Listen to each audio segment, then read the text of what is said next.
Welcome back, explorers! I'm David, that's Wesley, and this is the Trailcast. The weekly show that gets so far off track, you'll have to stick around and see just where we end up. We have a Hulk. And we have 32 movies to get through. That's right, today we're talking about the MCU.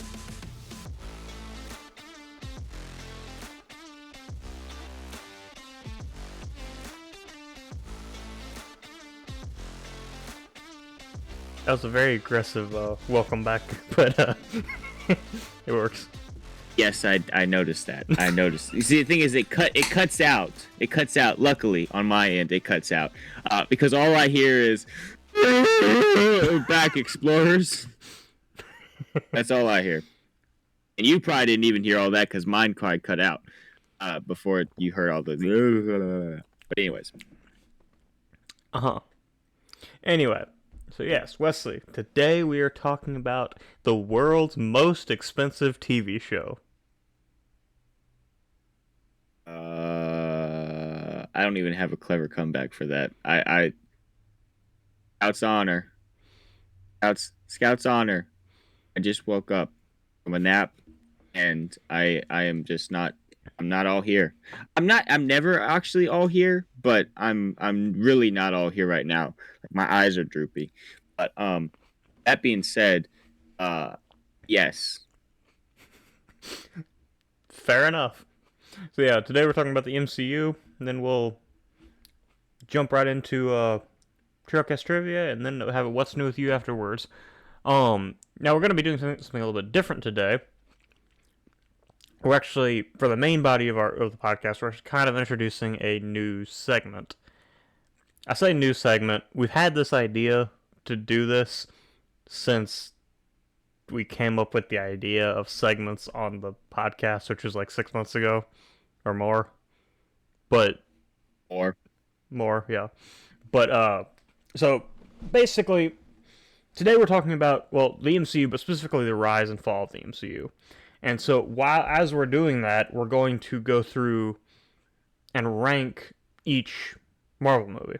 So by the end of the main body of the podcast, we'll have an actual ranking for the entire MCU. We're just ranking the movies. We're going to leave the shows be for now. We probably will talk about them, but... Go ahead. I do want to mention this too, with how we're going about ranking these. This might just be something that maybe is more common, but this was your idea, and I really like the idea behind it.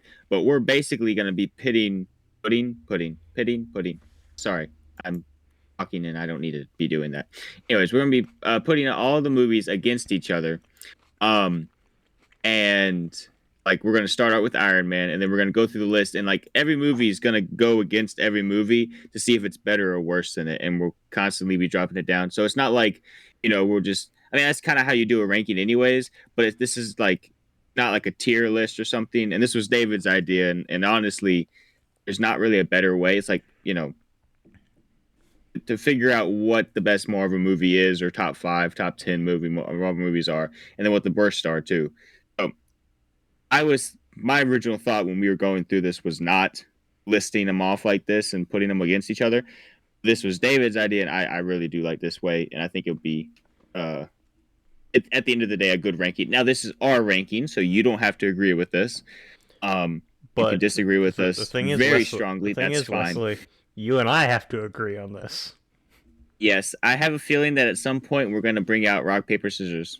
Yeah. So I feel like for at least like phase 1, probably phase 2 as well, we're going to agree for the most part. Once we get into phase 3, I feel like that's when we might start to disagree with more, especially phase 4. Phase 4, probably, yeah. Which, okay, one thing I also do want to point out before we actually get into this is I did not realize that Quantumania and Guardians of the Galaxy are phase 5.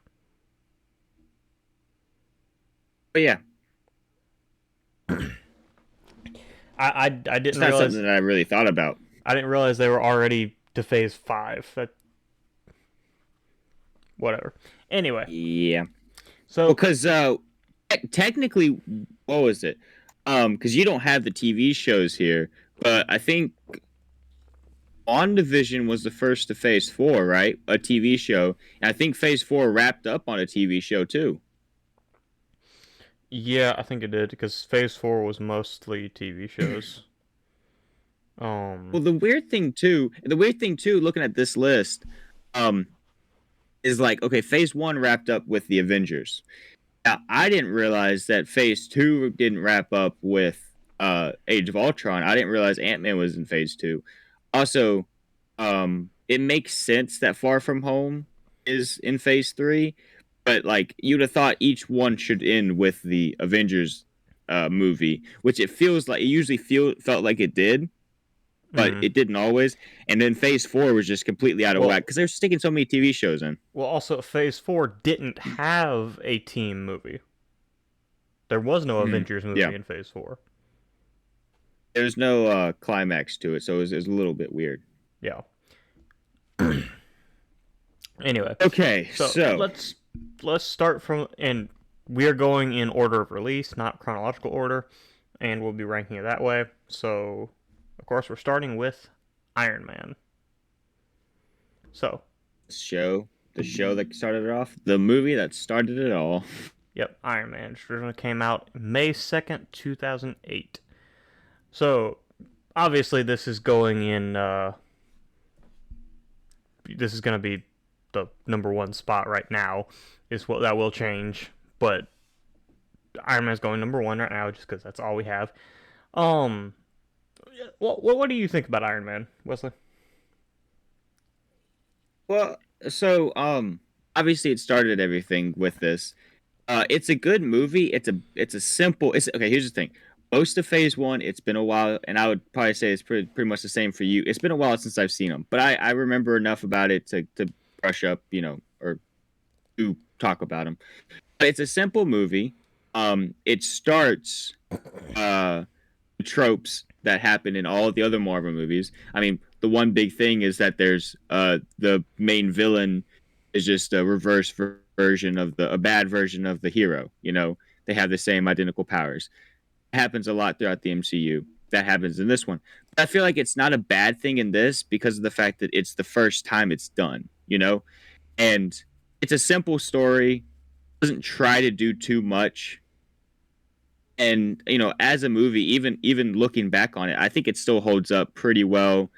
It might just be the nostalgia aspect of it, but sometimes movies, that's what makes movies good, is the nostalgia of Mm, it when you look back on it compared to movies that have come out since then. But I think it's a pretty good movie. It's a rewatchable movie, and it mm, kind of also, like, if when you rewatch it, you can kind of remember the simpler times of Marvel.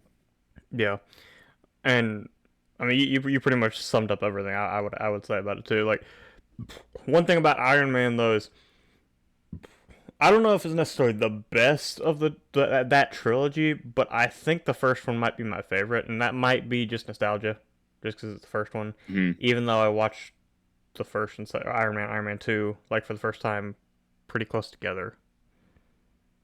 But I think the first one is my personal favorite of the Iron Man movies. I'm not saying it's the best, Mhm. but it's my personal favorite. So it's your best. So you can say Yeah, that, though. yeah, yeah. Because I probably would agree with that. mhm. I think that I have more, and we'll get into this, but I think I have more problems with the later ones. So, like, the first one's just when I like feel good. Oh, this is Iron Man. I like this, Mhm. kind of a thing, kind of movie for it. Yeah, and casting was amazing in that movie. I mean, obviously you got RDJ He is Iron Man. and Jeff Bridges. I mean, you know, I know the name. Is that Obadiah, yeah, or is that yeah, it's Obadiah yeah, Stane. I thought so, but it's been a while since I've seen it. I mean, he does a good job in the role. Mm, Obviously, it's a one-time role that he does, but does a good job in it. So, yeah. you know, Anyway, he looks the part. Number anyway, one for now. next movie, The Topping Incredible. all the other movies we topping all the other movies. Topping all the other movies we talked about. Now we can move on to the second one. Okay, yeah. So next movie, The Incredible Hulk, Is it better or worse than Iron Man? But we were talking about this beforehand, and I already know that you're gonna put this worse than Iron Man. And I'm not saying that I don't think it's worse than Iron Man. Okay, I think that it is a worse movie than Iron Man. Um, and it's definitely disjointed from the MCU because Edward Norton, right? That's the Yep. actor is Yep. playing Hulk. Is playing Hulk instead of I know his name. Why can't I think of Mark Ruffalo? Yeah. Uh, instead of Mark Ruffalo. So it feels disjointed. But I don't think it's as bad a movie as people. And maybe I just need to watch it again. I'm pretty sure I've only seen it like 2 or 3 times, like a small handful of times. But I don't remember it being as bad as people are like, oh, this is like just the worst movie ever. It's just trash. And it's like, it's not horrible, Okay. but it's not Okay. great either. So to me, The Incredible Hulk is like a 5. Like it's not it's not a good movie. It's not a bad movie. It's just kind of middle of the road. It's forgettable. It is forgettable. I also think though too, it's another one of those early on MCU movies that's simple. Like it doesn't have much to it, you know? It's Mm-hmm. a Hulk smash movie. That's all it is. You know. And in all honesty, that's all it needed to be at that point in time. It just needed to be another Hulk movie. I mean, Hulk movies never were really that great. But this one I didn't think was that bad. Obviously, it's worse than Iron Man. Um, uh, I don't really have much to say about it because I don't haven't seen it in a while. I did watch the Cinema Sins on it, so I could get a little bit refresher on it. Um, And but I feel it like is what it is. I feel like that's gonna be a big thing with a lot of this is we're trying to remember these movies Mm-hmm. because I'll, I'll say this: I don't think this is the worst MCU movie. I would watch this over a bunch of MCU movies. oh yeah, yeah, We'll get to later. yeah. I think like phase one, like okay, obviously you don't have all the special effects and everything, but I think the phase one movies were all really good. Yeah, yeah. Yeah. So Alrighty. moving on to Iron Man 2. Is it better than the Incredible Hulk? Okay, so there are definitely things about this movie that I there's very little about this movie that I remember. I mean, I remember Whiplash, obviously. Mm-hmm. Um, maybe not. I was gonna say a cool character. The actor was cool. Mm-hmm. Probably could have been used better. It was interesting that they brought in Hammer. Justin What's his Hammer. name? Justin Hammer. You know, the rival to him. This one, and this is something that CinemaSins mentioned. And I think also I watched the pitch meeting for this, and it mentioned this too. It does try to do a lot Mm-hmm. in one movie, and that definitely is a knock on it because there's just too much going on, you know, throughout the movie. Um, but I mean, it's Iron Man. I do like the Iron Man movies. I think a lot of reasons that I do like the Iron Man movies is because growing up, I wasn't allowed to watch them because there was more suggestive content in it. I mean, with Tony Stark. So when I Mm-hmm. was younger, the action was like, okay, we can let him watch this, but that was like, we can't let him watch that. So they were just like, my parents were just like, well, we'll hold off on letting him watch the Iron Mans for a little while. So I watched those a little bit later. So that might just be the little bit of rebelliousness, but I do like the Iron Man trilogy. This one, I feel like though is still forgettable, Mm-hmm. and that's the biggest downside on it. Now, I don't know about you. I think I would put this above the Incredible Hulk, but I don't think Yeah, it's better than Iron Man. that's kind of where I was going with this. I don't think it's better than Iron Man. I feel like it has a better. I would probably watch that before watch Incredible Hulk, and that's the biggest thing that I'm going into this with is what would I watch over what? That's kind of what I'm thinking in my Mm-hmm. head when I'm ranking these.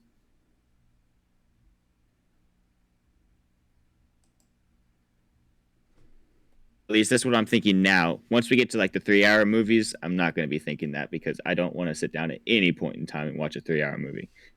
Sarah has to like tape me down to watch Lord of the Rings because it's not that I don't like them. I just hate sitting for that long. It takes so much time. Mm. All right, so that's you. All right, so our next movie is Thor. Hmm. So I honestly, I honestly kind of like the first Thor movie. I know there's a lot, it gets a lot of hate, Hmm. and I don't think that's the best characterization of Thor. Obviously, like Thor from Thor Ragnarok, Infinity War, and Endgame is amazing, but like you just kind of see the beginnings of that character, and it does have a lot of good comic relief. Hmm. Um, yeah, I'll say this about the movie, and this is a knock on it, not necessarily that I'm not gonna rank it up higher, but I remember watching this for the first time. I was probably when they come out. Let's see, when they come out. And so it's probably 2012 or 2013. I was watching it the first time, so that would put me at like what 11, 12 years old. I was probably about 11 years old. Um, I got bored halfway through the movie. And in all honesty, the end fight isn't the end fight with him and Loki is pretty good, but the battle on Earth that he has with the destroyer is kind of forgettable. It's not Mm-hmm. that great. It is what it is. Um, so the movie is a little slower. Like it builds the universe a little bit more, fleshes out certain aspects of it. Um, we get to meet Coulson. We do get a brief meeting with Hawkeye. I love nowhere near as much as my sister, but I love Tom Hiddleston as Loki. He does a great job. Um, and so I do think it's a good movie. It's nowhere near as it's definitely not the best in the Thor franchise, but I would But it's also with not the what we have worst. so far, it's not the worst. I would definitely put it at number. I would put it at number two in the Thor franchise because I didn't like two or four. So, Mm-hmm. anyways, I think it's a pretty decent movie. It's a good. It's also the nostalgia of it. It's a simpler time. It's a simple plot. It's just kind of Mm. nice. So I would say it's better than the Incredible Hulk. So that already puts it at 3 in our list. What about Iron Man 2?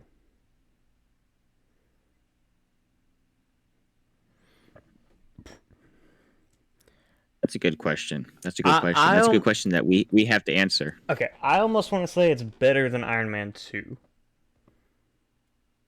Kind of what I was leaning to, and I was kind of in the state of whatever you say. I wasn't gonna fight too hard against it. So if you're thinking higher than Iron Man 2 and putting it at number two under Iron, or at least at this point in time, we'll have to pit it against Iron Man.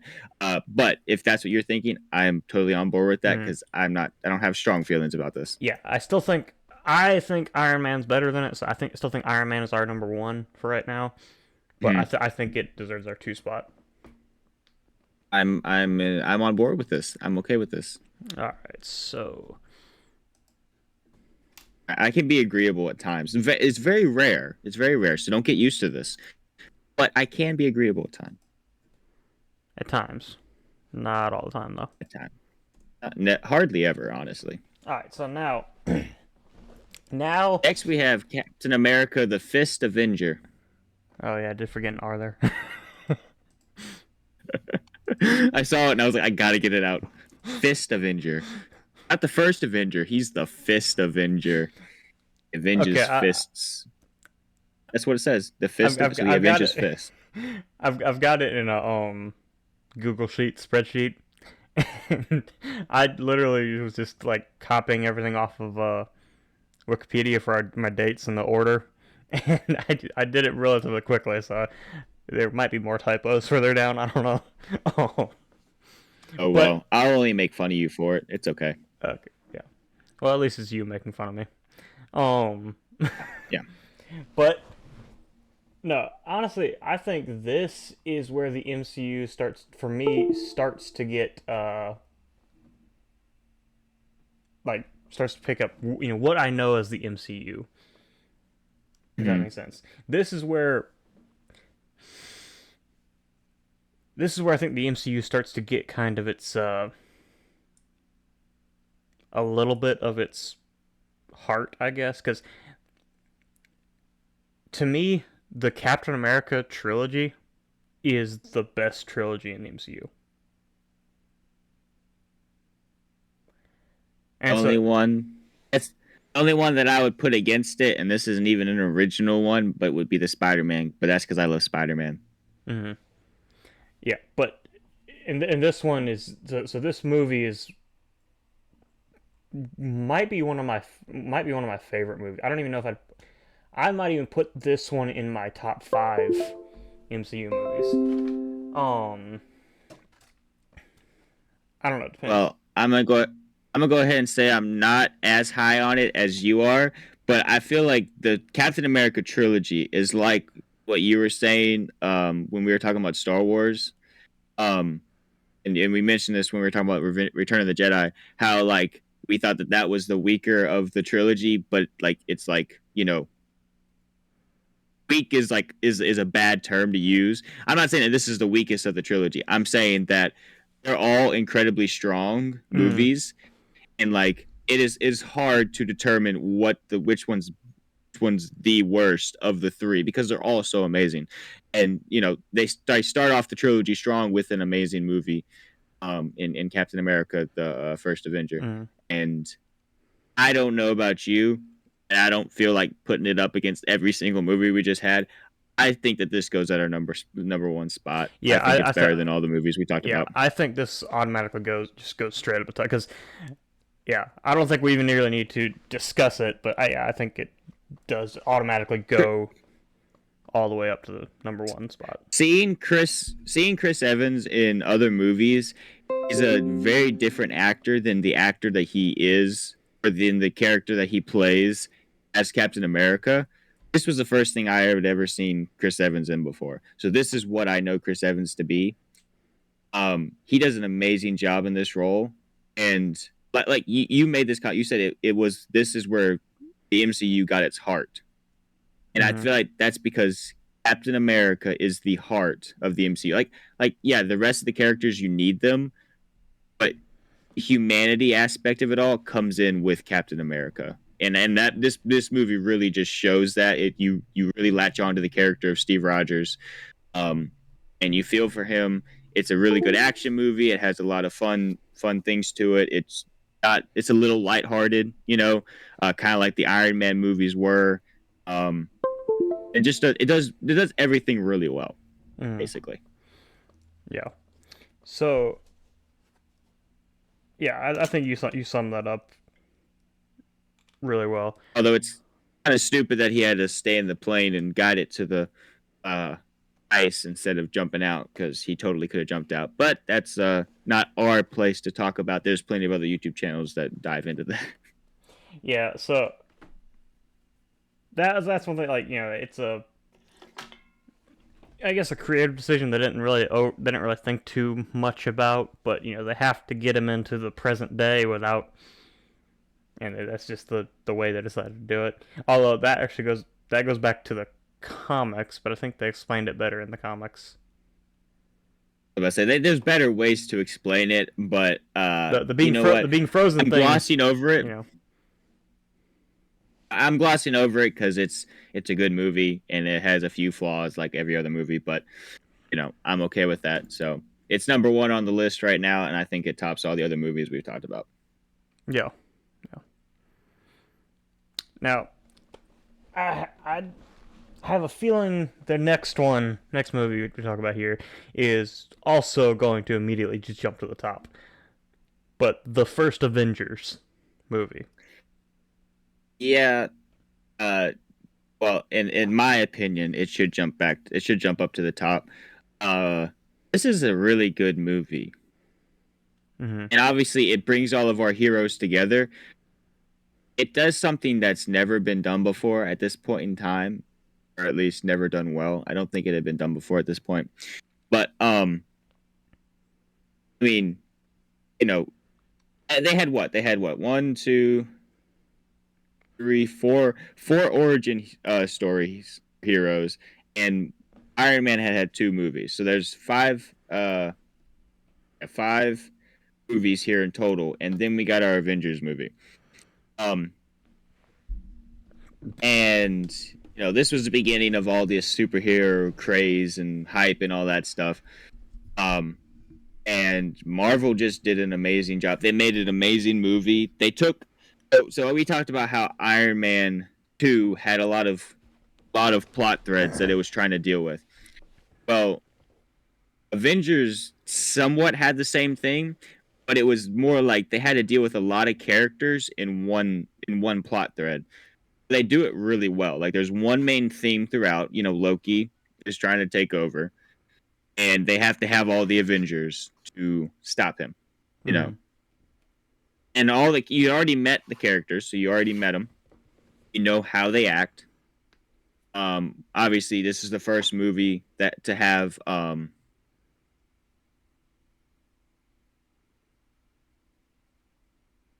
his name Mark Ruffalo. Hulk, Mark Ruffalo.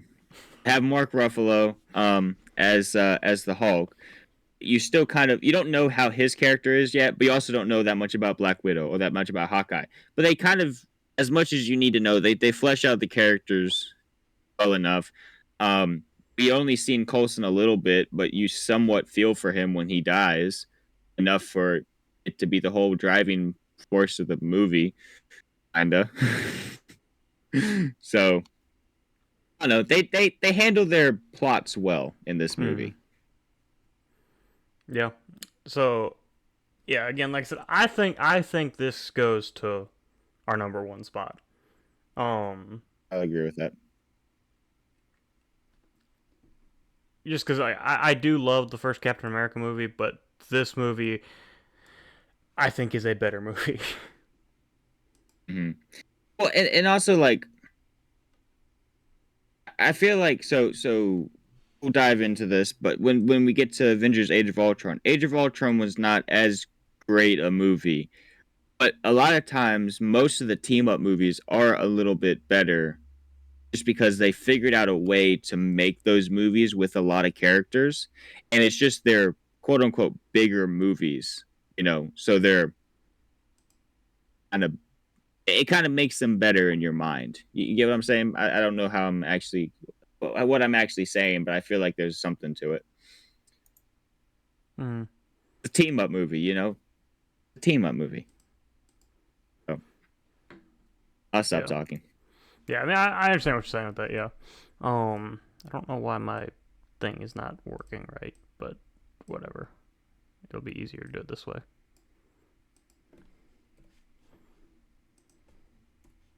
While you take care of that, the next movie to come out Well, first was let's first let's Finding. since Finding. we're done with phase one. Let's just kind of go with what we have so far. So our ranking so You just have far to is ruin my day. You just have to ruin my day. I see how it is. yes I do. So yeah, so our ranking right now is the Avengers at number one, Captain America: The First Avenger at two, Iron Man at three, Thor at four, Iron Man 2 at five, and the Incredible Hulk at six. Next, we have Iron Man 3 that comes out May 3rd, 2013. Mm-hmm. Be So like you, David. Iron Man 3. There are a lot of things I like about this movie. There are also a lot of things I dislike about this movie. Um, A complicated movie. Oh, likes and dislikes. yeah, one thing that I think is really strong in this, one thing I really like is the kind of the fleshing out of the relationship between Tony and Pepper. Mm. I also like Tony's character in this. Like, um, he for half the movie or most of the movie, he's like stranded out in the middle of nowhere and has to find his way back to, you know, uh, civilization or whatever. And like obviously he's had hard times in the other movies, but I feel like this is really where he starts morphing more into the character that we do get to know later on. Obviously, a lot of that comes into play more with Age of Ultron, Mm, changing him. But I feel like this he starts to change some in this one, and he's a likable character in this. Um, yeah, I mean, you know, don't have to get too much into the Mandarin, but action's pretty good in this movie. Kind of fun. yeah. I mean, like, I do think it would have been cool to actually see the Mandarin from the comics in the movie, but at the same time, I never really like. Biggest. I'm not a big comic book nerd, so I can't say it bothers me as much as Wait, it bothers some other people. e- e- even with that, like the villains in this are lackluster. Yes. That's the biggest thing. You don't even have to. It doesn't even have to matter if like you care about the comics or not. The villains aren't good in this movie. Like Mm, that's just the fact about how it is. They didn't have compelling villains for this. Rest, I feel like it's not the worst story in the world. I think the story is okay. Um, and I think most of the movie is good. But I feel like the villain aspect of it is what brings this movie down the mm, most. yeah. So now on topic of ranking it. Mm. So where would you put this? Because so starting from the bottom, I think it's better than the Incredible Hulk. Okay. What's your opinion on it versus Iron Man 2?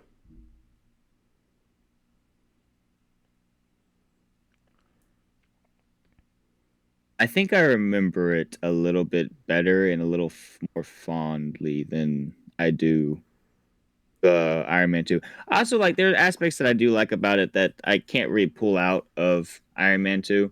Like, I mean, the part where he infiltrates that base using just gadgets that he's Mm, built, like, that's full on, like, MacGyver over here. Like, it just shows just how smart he is and all that stuff that a lot of times we don't see as the movies go on.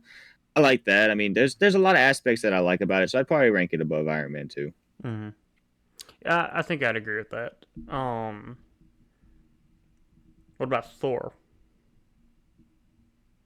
Yeah, okay, here's the thing. Like I said when I started this off, I'm doing this a lot on what I would watch over what, and I probably would watch this before I'd watch Thor.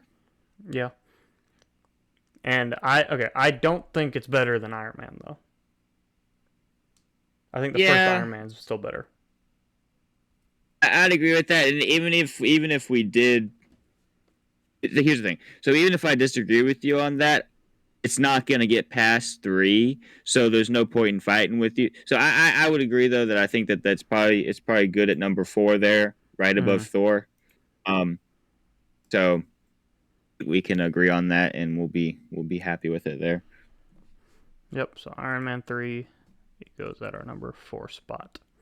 Now Thor: The Dark World came out on November 8th, 2013. Okay.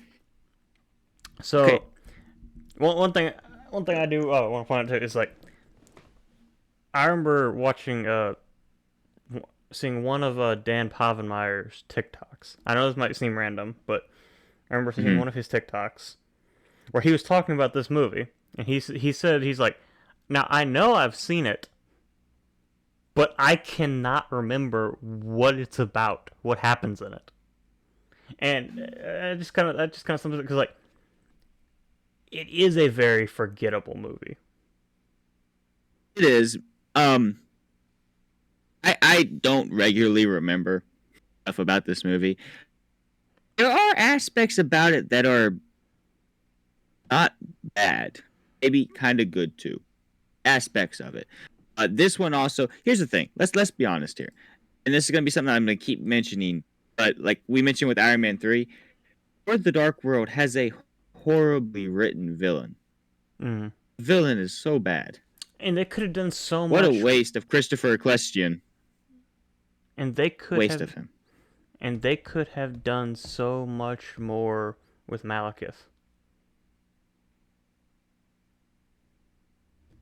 It was basically, I think at this point in time, Marvel had seen the success of what one they I don't know if they knew what they were doing with Thor, and two, I think they had seen the success and they were just making the movies with the same formula, and that's what this movie suffers from. Mm-hmm. Um, I mean, there are obviously aspects of it that are good. There are obviously aspects of it. Okay, Tom Hiddleston's in it, so there's that. Other than that, there's not much going for this movie. Like, Thor is a Thor is not really that compelling of a character until we hit Ragnarok. And all in all, he's not even that great a character in this. And that's nothing against Chris Hemsworth who's playing the character. That's how they wrote him. Mm-hmm. Well, I Tom think. Hiddleston as Loki has been great since the Mm-hmm. beginning. They knew what they were doing with that character. I feel like that's just strong. And I love the aspect in this movie where him and Thor team up. Like I Mm-hmm. like that aspect of the movie. But that's about all that I have to say about it in the liking aspect. Mm-hmm. Yeah. Yeah. I think this movie, it's well, with phase one and phase two, it's sad that the best like we get to see of Thor is in the first Avengers and Age of Ultron. He's kind of a forgettable character in his movies. Yeah, that is definitely true. Yeah. So That being said, ranking. where are we ranking it? Yeah. So is Thor: The Dark World better than the Incredible Hulk? You know, I said at the beginning of this that the Incredible Hulk wasn't as bad a movie, and it probably is not. You know, there's other movies throughout that I'd probably put below it. I don't know. Would I put Thor: The Dark World below it, or would I put Thor: The Dark World above it, keeping the Incredible Hulk at the bottom? See, that's the thing. I wouldn't Okay, watch either one of these movies. it's okay. Like to your point there. So Iron Man 2 right now is at our second to lowest spot. It's at our sixth spot. I would watch Iron Man 2 before I would watch either one of these movies. Yeah, I'm not putting it above that. I'm just trying to figure out if I put it above Incredible Hulk or not. Right now, that's my dilemma. I'm not putting it above Iron Man 2. Iron Yeah. Man 2 is staying in its spot. I just need to figure out if Thor: The Dark World is going at 7 or 8. What do you think, David? You know, I think I would rather watch The Incredible Hulk just because I haven't seen it as many times. So if we're going by that Yeah, logic, then I think Thor: The Dark World gets the number 8 spot. I'm okay with that. I feel like I feel good about that. I feel good about that. Okay.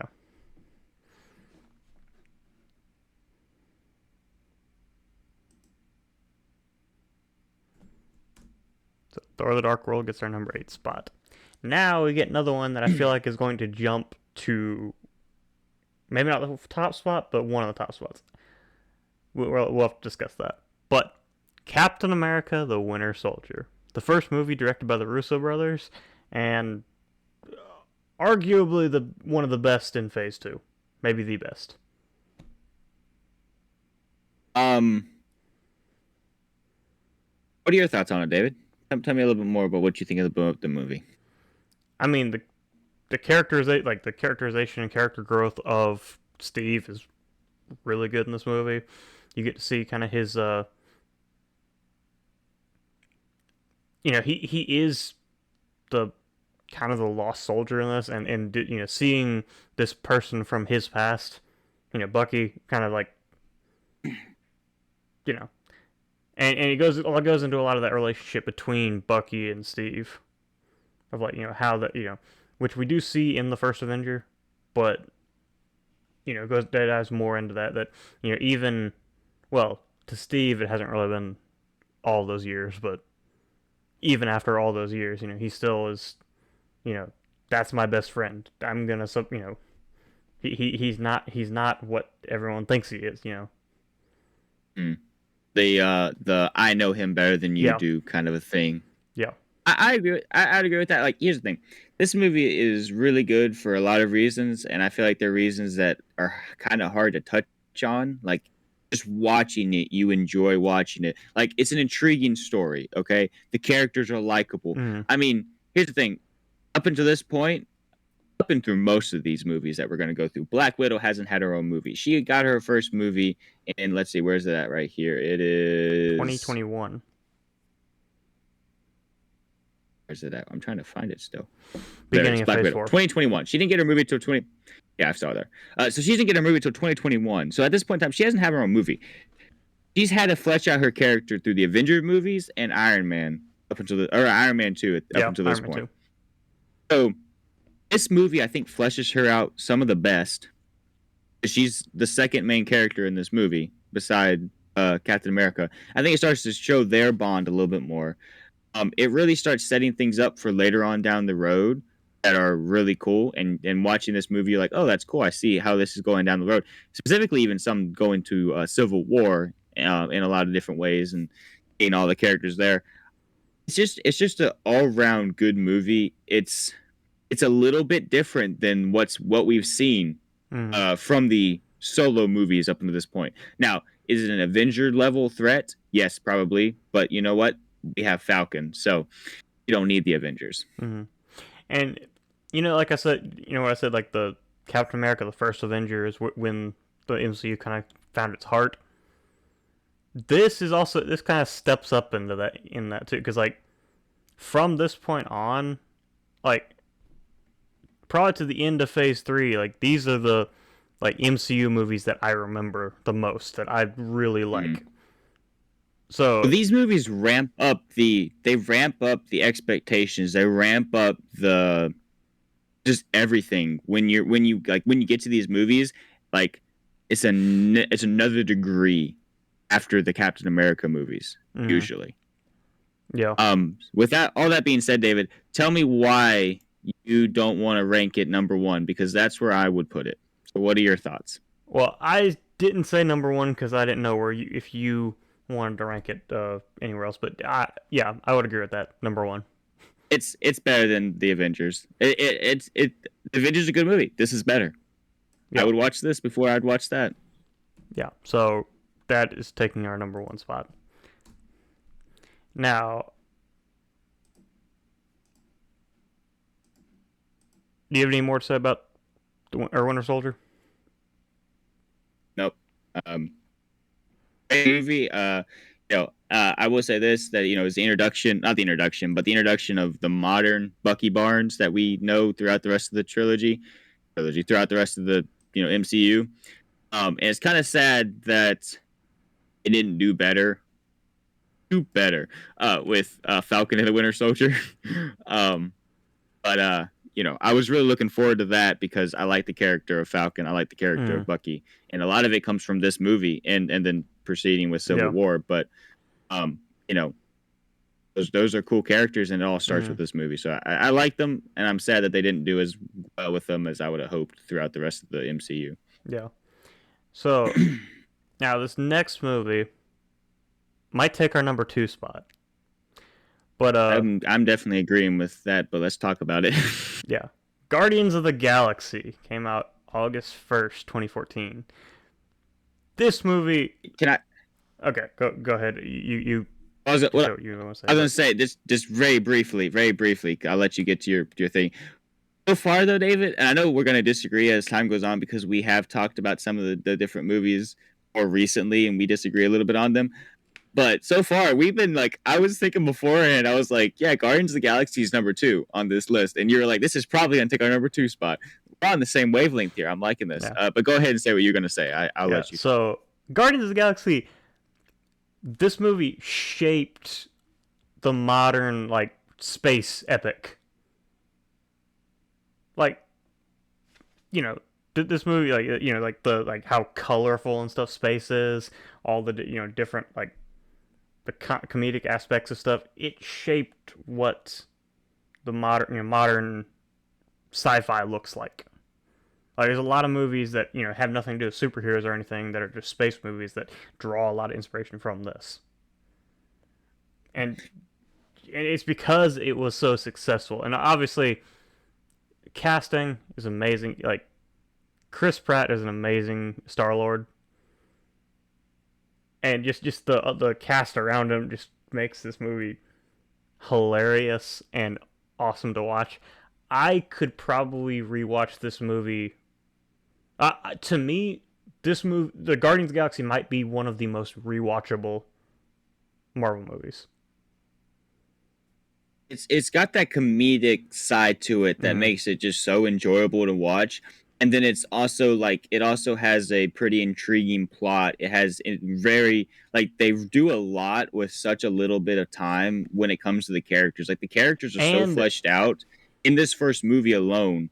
And you just have so much more empathy and sympathy for the characters and you're like, I like these people. now, You're rooting for them. one thing this movie does really well. Actually, I think all the Guardians do this really well. But one thing this movie does really well is it has that. It is a comedy, but it also has those moments where it tugs on your heartstrings that are just really emotional. Like, in the beginning, you don't even know Peter, but in the beginning when his mom dies, you feel that.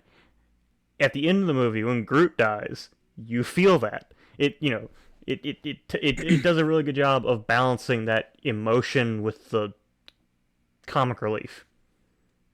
Now we're talking about this, but Thor Ragnarok is a comedic movie, and I like the movie, but I feel like it can't have a serious moment. Whereas in all the Guardians movies, but specifically this one, it does really well. Like you were talking about, it can have those serious moments, and that goes down to the cast. The cast is what like Chris Pratt is a big part of this because he can do serious, but he's also like comedic, Mm. and having those two aspects makes it really good. And like we've talked about this. We have a breakdown of the most recent Guardians of the Galaxy movie on our channel. Go check that out if you're listening after you finish listening to this. But on there, despite all my knocks on the movie, I agree with the fact that you're on an emotional roller coaster in that movie. You're laughing, you're crying because it pulls on all the strings. Mm. And the whole trilogy does good with that. But specifically in this movie, it's not as much pulling on the strings of your heart on the crying side of things. But there's obviously a lot of laughs, and then they also have some really good serious moments in this movie too. It's Mm. all around just a good movie, really good fun time to watch. And Mm. I don't think it's above Winter Soldier, but I would agree to put it at the number 2 spot. Okay. So yeah, we'll put it at number 2. Now, if you feel differently, do speak out.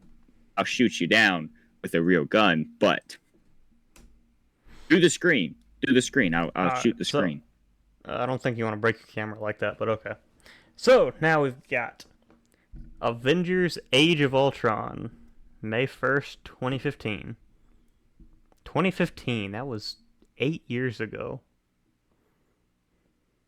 I know I'm not old because I'm not, but thinking like the fact that because here's the thing, I'm getting older, but the fact that I can think back that many years and remember stuff is kind of weird because for most of my life I haven't been able to.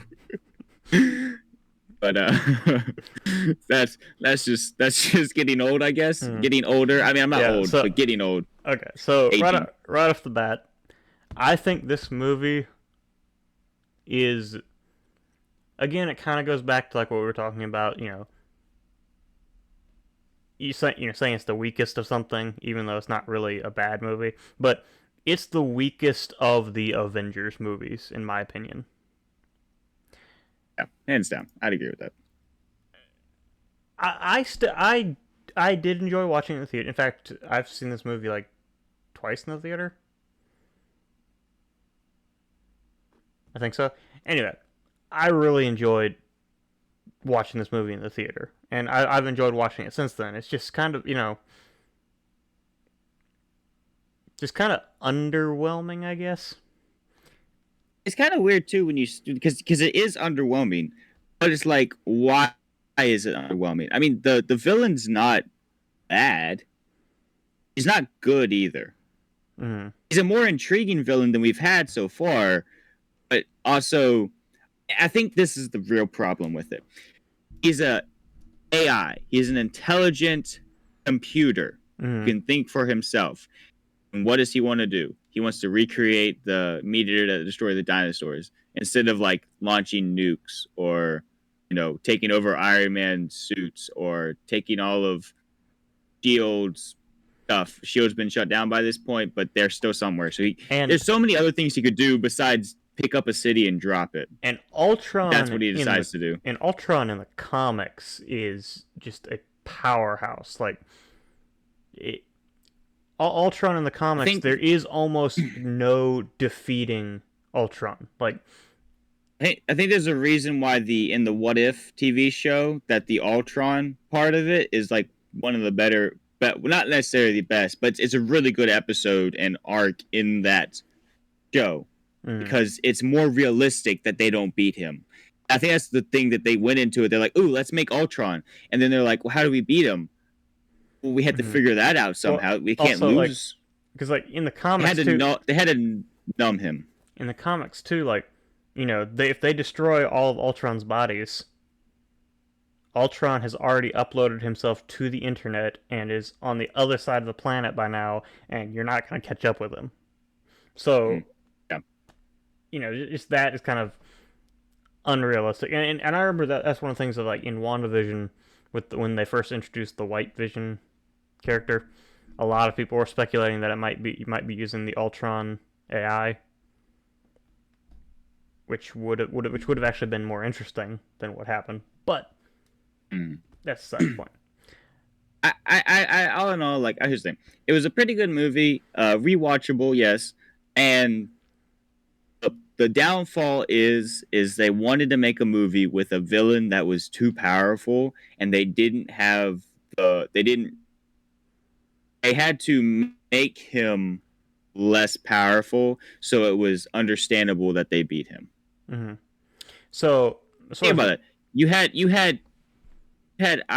him, an AI computer, other side of the world in like a second, and you had Scarlet Witch, one of the most powerful people in the MCU, and the Avengers still won. So it's kind of maybe a little bit less believable of a movie in a mm-hmm. lot of ways, Yeah, but it's okay. yeah. Okay. But Right. or for ranking. So let's go. So obviously, I think it's better than Thor: The Dark World and The Incredible Hulk. I would put it above Iron Man 2. Stop me if you disagree. I'm gonna keep going. I would I would put it above Thor. I would put it above Iron Man 3. And I think I would put it above Iron Man as well. So but I think it's gonna sit right there, that 5 spot. I was thinking under Iron Man. Under Iron Man. Okay, I'm not gonna fight that too much. I think that works. It's one of those things where like it's definitely in that area. I don't know. I feel like I would still do Iron Man first. So since we're not gonna fight too much about it, I think we're okay. Okay. We're not an old married couple yet. Hmm. Coupled? Not an old married couple yet. Now Ant-Man. One day. What?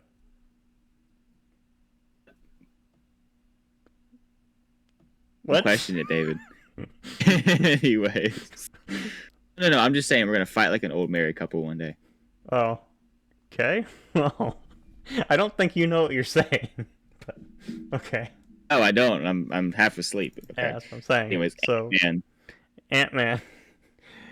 This is when the MCU started introducing characters no one had ever heard of. You never heard of Ant-Man before this? No, I'd heard of Ant-Man before this because I watched those like animated shows and stuff, and Avengers, not Avengers Assemble. That was one that came later. Avengers: Earth's Mightiest Heroes. yep, Ant-Man was actually a founding member of the Avengers in that show. He was a founding member of the Avengers in comics too. Yeah, I think. Right? I think so, or at least in So. at least in one version of the Avengers. There's so many different versions. So many different versions. All right, Ant-Man. This one's not as bad. Okay, here's the thing. I think people hate on the Ant-Man franchise and this one specifically, and they're like, "Oh, it's not that great." I thought it was pretty good. I mean, here's the thing: it's a heist movie, Mm-hmm. With ants. and ants. I mean, it's here's the thing. It was definitely okay. It wasn't different, but elements of the movie were definitely different than we had seen it up until this point. We still had the same fight and the same at the end of it. But that was a fun fight too. I mean, you have a toy train. It's kind of a fun. And it definitely played its comedic side of things real well. Luis, right? That's the character's name. He Yeah. was hilarious. If nothing else, that deserves that makes this movie better.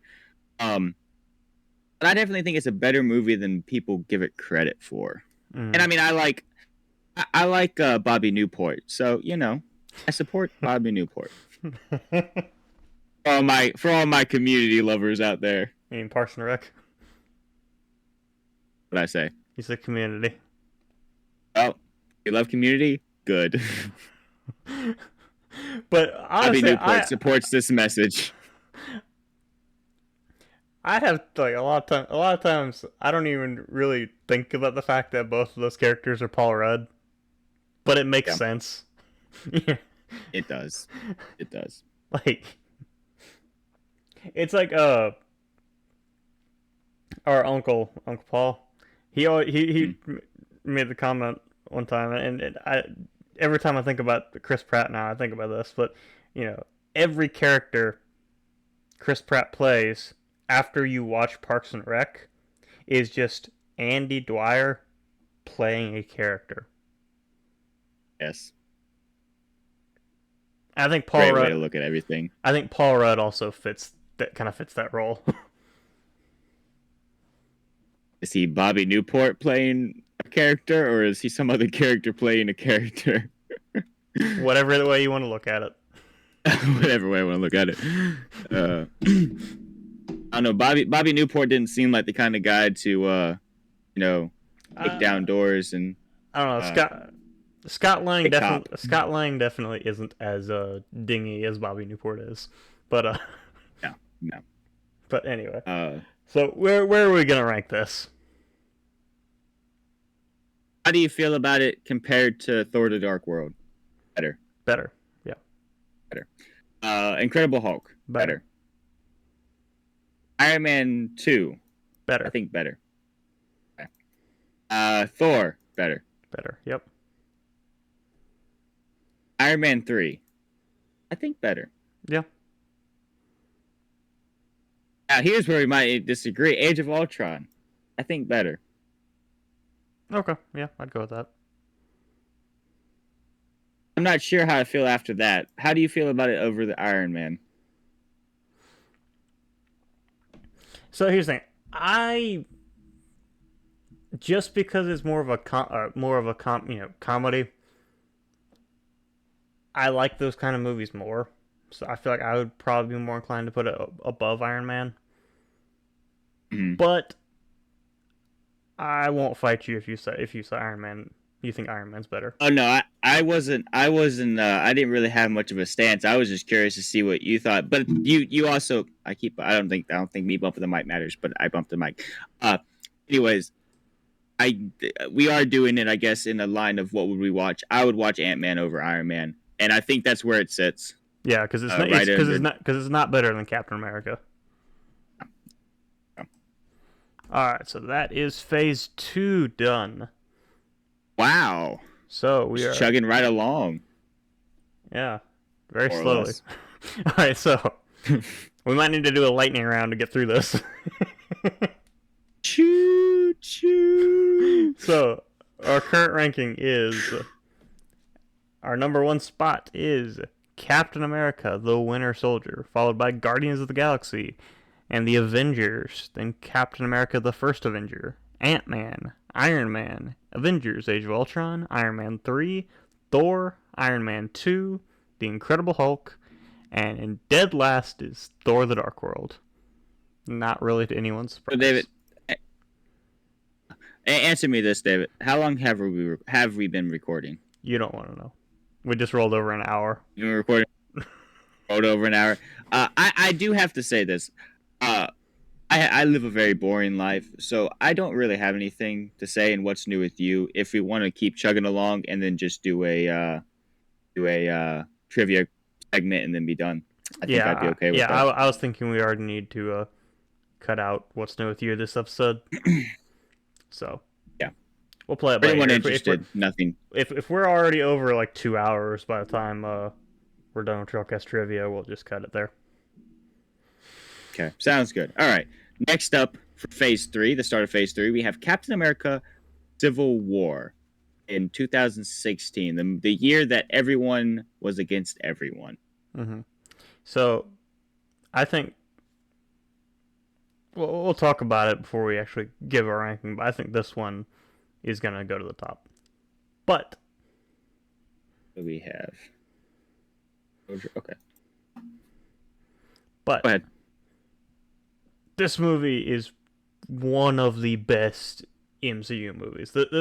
This movie is in like I know it's in my top 5. This movie's in most people's top 5 favorite MCU movies. It's Avengers 3 basically. Mm. It has a pretty good premise to the movie, which is something that, like, in all honesty, like, you look at the Captain America movies, they aren't the same form, more or less. They're not the same formula of as all the other movies. Like, the first one is a war movie. The Mm-hmm. second one is a spy espionage movie. This one is a political thriller with, split down the middle sides. Like, With it's a superheroes. civil war with superheroes. And, like, I don't know, like, you've grown through 2 phases of this. You've grown through 8 years of watching these characters, and almost exactly 8 years of watching these characters, and well, over 8 years. But anyways, and you've grown so attached to them, like, oh, choose your side. How can you choose your side? Like, you might agree with one or another, but you're heartbroken with the Mm. fact that they're not together anymore. Like, I mean, that final fight with Captain America and Iron Man is just heartbreaking, and like, you understand. I feel I personally can understand both sides, but I think both sides have reasons and understandable reasons.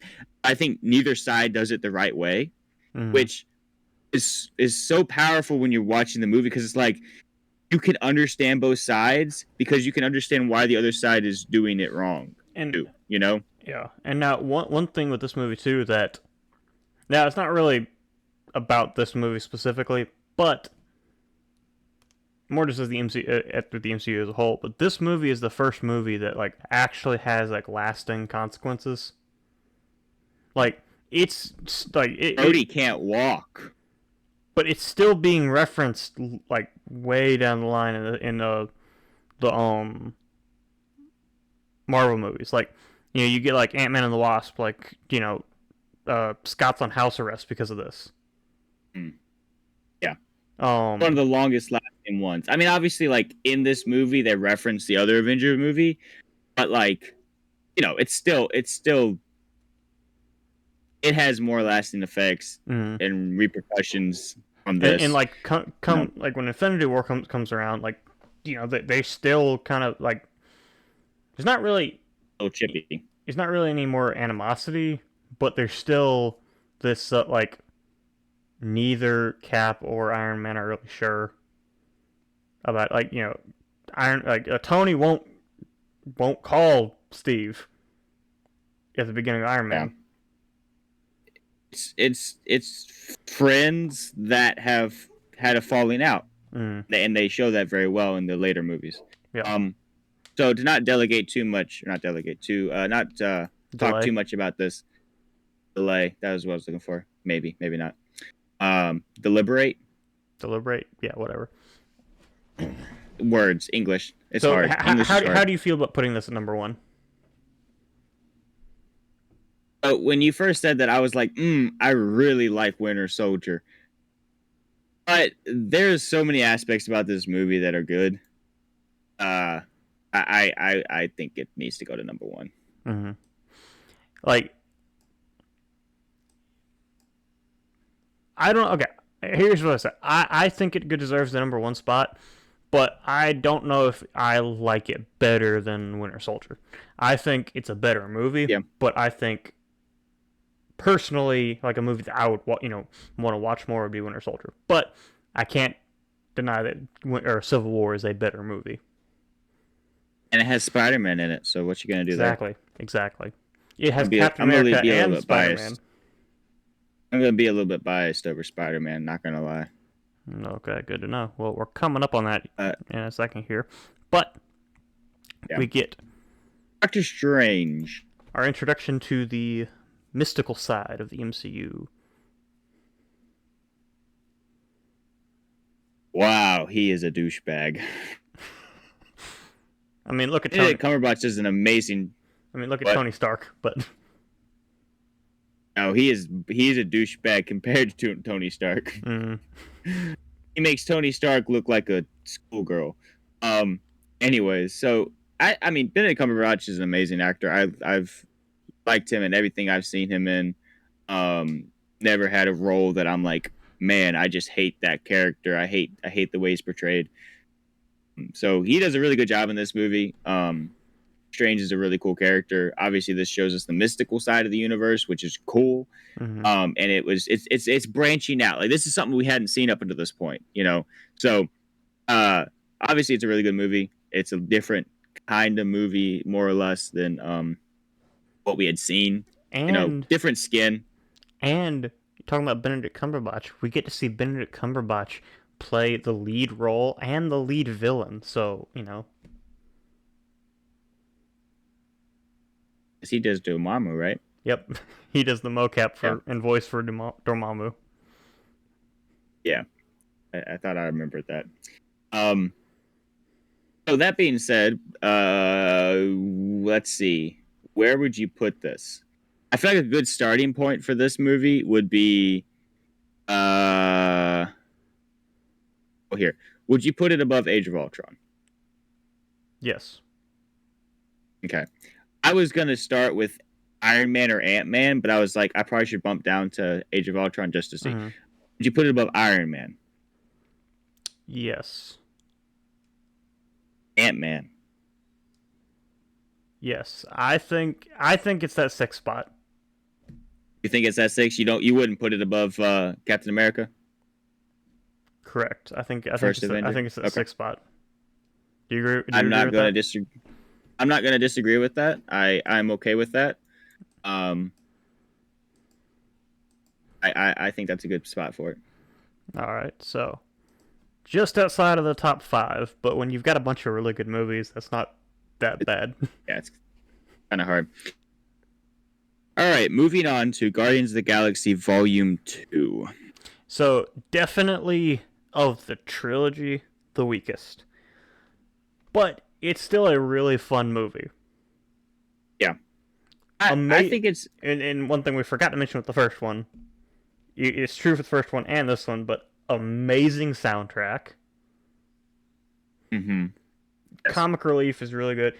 This one, I don't feel like it had as good of a balance between the, like, comic relief and the, like, tugging on your heartstrings as the first one and the third one do. I mean, you do get a little bit of that, like when Peter finds out that Ego is the one who killed his mom. Mm-hmm. But you don't get as much of that. Yeah, they could have. And I hate to say it because Kurt Russell, amazing actor, but not really the most well written villain. He could have been. He was Ego was a good choice for the second movie villain. He was written not as good as they could have done. Mm-hmm. That being said, though, talking about pulling on the heartstrings, Yondu is an amazing character in this movie. Okay, and that's one thing I just forgot about until now. But yes, that moment does really pull on your heartstrings. That's what makes this movie a good movie. Like, that's what makes it a really good movie inside of the MCU. Is that moment. Like it's a Mm-hmm. decent story with a villain that could be better, and watching it you can tell that villain should have been better, but it has a decent story with a decent villain, and then you have this really heart-wrenching moment and you're like, uh Mm-hmm. Like because in all honesty, this movie's job is to get you to like Yandu and then like him enough so that when he dies, because you don't grow attached to him in the first one. mm, By the end of this one, you are like crying, bawling over here when he dies because it's so mm-hmm. bad to see him go. Well, it's like that line gets me every time. He may have been your father, but he wasn't your daddy. That line gets me every time. Like, It's a chilling line. yeah, So now with that rememberization words, where would you start reading this movie?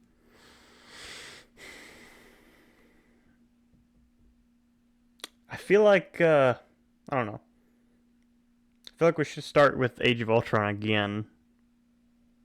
I don't Okay, know. Do you think it's better than Age of Ultron? I do. Okay. What about Iron Man? Uh, yeah, yeah, yeah, Okay. What about Ant Man? yeah. What about Doctor Strange? See, I think I do really like this movie, and the Guardians of the Galaxy franchise might be one of my personal favorites in the MCU. But I think Doctor Strange might be a better movie. I, I I think that's where it should sit under Doctor Strange. All right, so it's gonna take that 7 spot again, outside top 5. But we're already at 15 movies. That's not the worst thing. Not It's bad. it's still above the halfway mark. Yeah. Um. Okay, so next on the list is Spider-Man: Homecoming. Came out in 2017, summer of And I know 2017. for you this one's gonna go up high. I, So I have already have a place that I'm going to fight for its ranking, but I feel like it's justifiable. okay. But we'll talk about that. This is Spider-Man not being introduced into the MCU, but it's Spider-Man's first solo movie in the MCU. Mm-hmm. Um, they obviously wipe away any origin story because we've had already been introduced to him in Civil War, and I like that. I like that this is not Mm-hmm. another origin story, but it is another like coming of age story for him, and that's something that the character of Spider-Man is constantly like. That's not something that you can really overdo too much with Spider-Man because it makes sense. I mean, he's a Mm-hmm. kid, he's a teenager, so a story like that where he's having to overcome. I mean, like Tom Holland does an amazing job. Tom Holland's like the first Spider-Man we have that doesn't look like he's 25 in high school, you know. I mean, he obviously doesn't look like he's, 14, 15 or whatever, but he still looks like he could reasonably be a high school student. He has a baby face. Mm-hmm. Um so I think he does a really good job in this movie. He does a really good job of playing Peter Parker. He's not too cool like Andrew Garfield was, but he's also really quippy. Like, you know, unlike honestly, I feel. I mean, obviously, there's an aspect and there's this dry sense of humor that what's his name, Tobey Maguire had in the original Spider-Man. But I feel like he meshes the two Peter Parker and Spider-Man aspects really well together, and it tells a pretty unique story.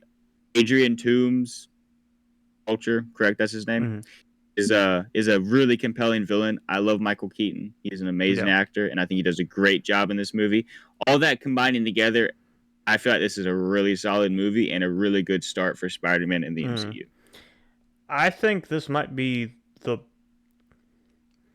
the best, like most well written of the Spider-Man movies.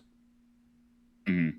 Like I like the other Yeah, two, it's but this one I feel like is the like most well written, is the better movie. mm. um. So my thought as far as ranking is and and here's the debate that I want to have with you: is it better or worse than the Guardians? So I'm thinking it's better.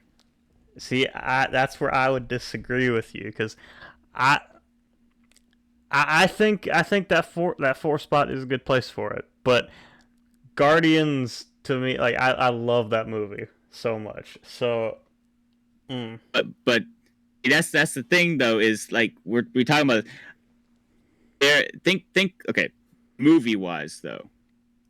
I personally feel, even Spider-Man bias aside, I feel like it's a better rounded movie than the Guardians is. Even you think about all the different aspects of the movie that Spider-Man Homecoming hits that Guardian doesn't necessarily. Even if you go down to the fact that Guardians doesn't have as good a villain as Homecoming. That's the weakest aspect of Guardians. okay, so you're talking about the villain, yeah, because Spider-Man in Homecoming, like Vulture is a lot more of a like personal villain. Mm-hmm. Um, Ronan is like threatening, not really. Like he doesn't really have a personal like. There's no really personal connection with any of them, and I do think that does make a better villain for Vulture. Well, I'm not entirely sure if you can say that he's all that threatening though, because they don't really show much of him. Like, sure, he is a threat, but you don't really like. I feel like because of the personal aspect of it, Vulture poses more of a threat to Peter than mm, Ronan does to the Guardians of the Galaxy. yeah.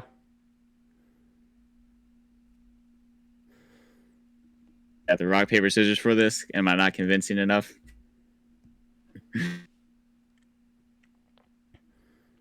Yeah, we'll go rock paper scissors on it.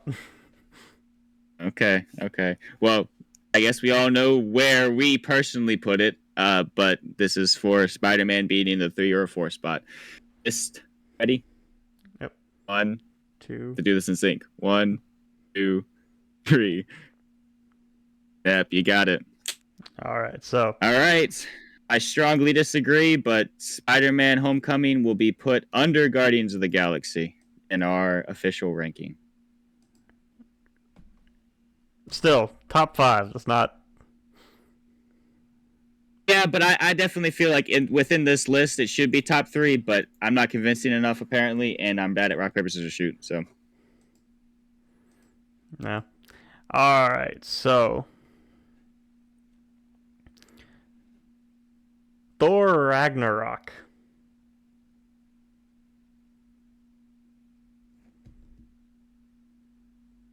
yep, This the most lighthearted Thor.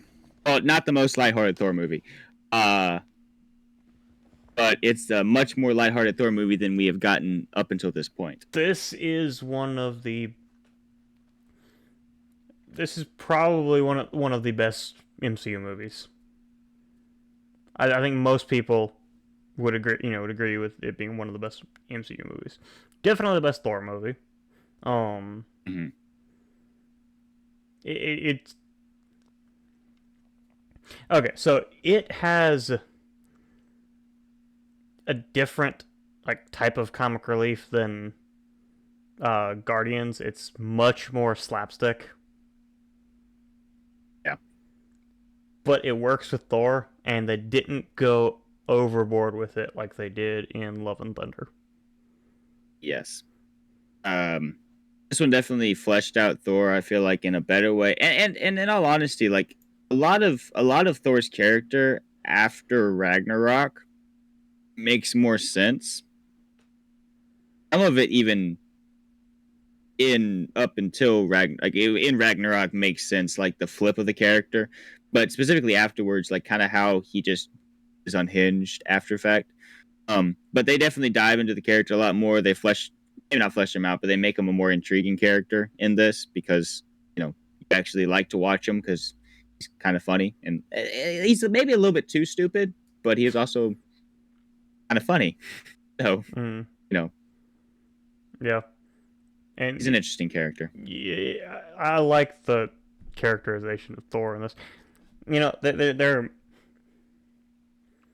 I don't know if there's anything to this, but there might be something to the fact that Thor's best, or you know, the best Thor movie is the one that doesn't have Natalie Portman in it.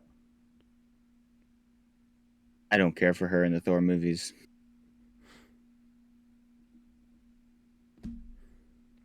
You know, Gonna be honest, she's a low point in the MCU. well, and it's sad because her best, I think that her best appearance in the MCU was Love and Thunder, which is not a really good movie. Yeah. But we'll get to that. All right. So this one, David, for me personally, I'm feeling like number 5 spot is looking pretty good for it. Okay, well here let's start with Guardians 2 then, because just kind of work our way up. So better than Guardians 2. Better than. You're asking. Go ahead, because I was gonna say if I was saying personally, I'd put it at, or I was thinking maybe the number 5 spot. Then you need to work through the other movies because I've already looked at those. Okay. Go ahead. So better than Doctor Strange. I would probably put it above the first Avenger, even though that's still a really good movie. Now the Avengers.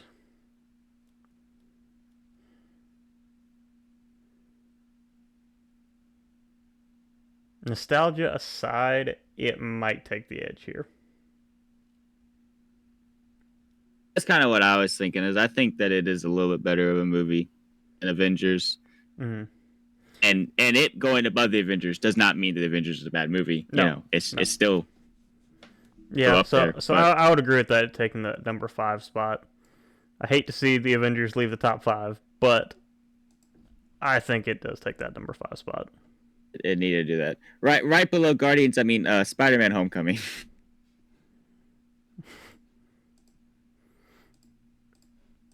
All right, so we're not even halfway through Phase 3 here.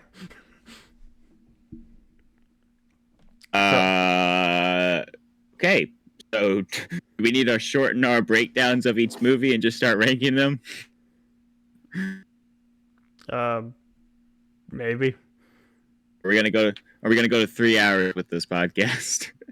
We might. Let's just keep chugging along here, and then we'll see where we are from there. All right, Black Panther. All right. Came out February 16th, 2018. So, obviously, was a really good movie. Chadwick Boseman, perfect casting for T'Challa.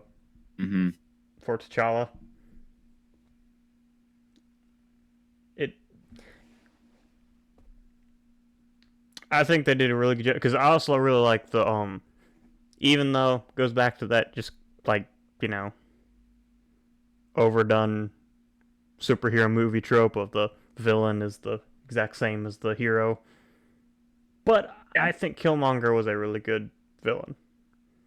It goes back to it goes back to that personal thing, like what we were talking about before. Mm-hmm. That's the thing. I think it really started to hit the nail on the head villain wise when Homecoming came around, and they were really making more personal. I think they might have tried to do it in Guardians Volume 2, but they hit it on the head with Homecoming, and I think they started doing that a lot more with more personal villains that you actually related to. Because in all honesty, like, while you may not agree with the methods that Killmonger goes through, you kind of understand the reasoning behind why he's doing what he's doing, and you can understand it and respect it in some aspects, even though you disagree with it and you're still rooting against him as the villain. And I think that's definitely a good thing when it comes to a villain. You want a sympathetic villain. You want a villain, not always, but a lot of times you want a villain like that. You want a villain that is understandable and that has good motive behind what he's doing. And Killmonger has that. Yeah. So where do you want to put this? So, okay, let's see here. So, I feel like we can start with Age of Ultron. Or, no. Maybe Guardians of the Galaxy Volume 2. I don't know. Where do you think we should start with this? All right. It's not as good as Civil War. Oh, you want to work your way down? Grow way down. I feel like that might be easier. Not as good as Civil War. Are we agreed? Yeah. All right. Not as good as Winter Soldier. I think it can drop down to like Ragnarok. I think we can agree that it's. You don't think it's better than any of the top 5? Yeah, I think top 5 stays the same. Then I have to see how I feel about Ragnarok. Good movie. It's a cup of tea. As if it's my cup of tea or not. Here. Let's talk about this. Is it better or worse than Avengers? I think it's better. So that's the thing. So I'm trying to think of these without the nostalgia, which is hard because I have a lot of nostalgia for the first Avengers movie.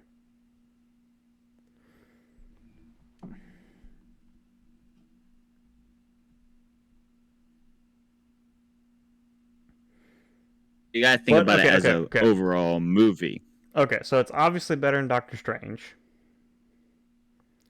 So that would be the lowest it would go.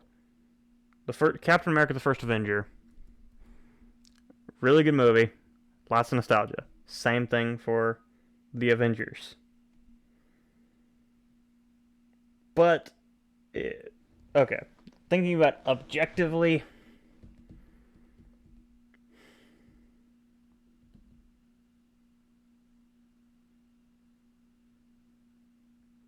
You want to not make as many tough decisions, and maybe we just say it's above Doctor Strange? Because I think I'm okay with that sitting for it. I don't know. So you were thinking 6, so between Avengers and Ragnarok. Okay, so here's the thing. I would have to figure out how I wanted to, where I'd want to put it, because I could probably figure out, if I talked long enough, I could rank it at anywhere from 8 to 5. Mm-hmm. If I talk long enough, I could probably rank it there. So I definitely agree it's better than Doctor Strange, and I could probably talk myself in circles to say Ragnarok's better or it's better. I could talk about Avengers being better or it being better, and I could do the same with Captain America: The First Avengers. So I think that there is an aspect that we do need to allow nostalgia to play some in, because I think that's why Iron Man is so high. Iron Man is higher because it's has some nostalgia to it. Yeah, and that is an aspect to this ranking that we're doing. So I think it being above Doctor Strange is a fine place for it to be. Okay, I would agree with that. That's a good place. So it takes the number 8 spot. Respectable. Now we've got Infinity War. I don't know how you would classify this, David. I think that this is the best Avengers movie. Mm-hmm. I would take this over Endgame. Yeah. I like this one the best. So I think this is the first top 5 contender we've had in a while. Now, where it goes in the top 5, we're going to have to figure that out. But, like Kevin Feige said, the most ambitious crossover event ever in a movie. It pulls so many characters in, but it handles them really well. It's got a really good story. Thanos is a really good villain. I think it. Tell me if you disagree with this, but I think we should start by saying it's better than the first Avengers movie, and then work our way up from there. All right, so, and I think we had established that it was better than Avengers, but we were going to deliberate on where in the top 5 it should go. Like I said, I think my top-down method is a good way to go. Okay. And start with the top one and see if it's better than that one. If it's not, then we'll just slowly knock it down. Is it better? Since we already agree that it's going to be in the top 5, Yeah. So, is it better than Captain America: Civil War? No. No. Yeah, I mean, I think there's a lot of aspects too that are good. I could probably I'm not going to fight too hard on that. Is it better than Captain America: The Winter Soldier?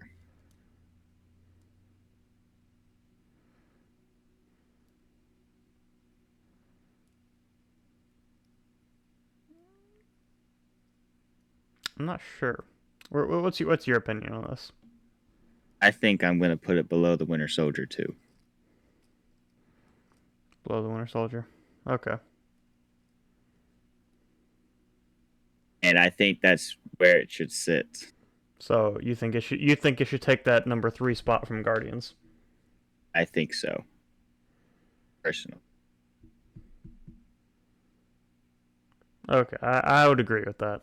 I think it's a really good movie. So I Oh, will. dang time.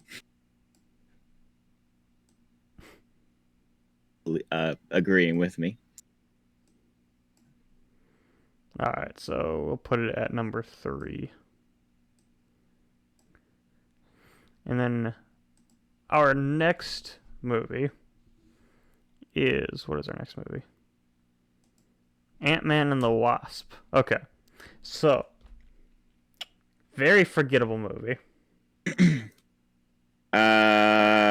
What'd you say the next movie was? Ant-Man and the Wasp. Captain Marvel. Captain Marvel? No, Ant-Man and the Wasp.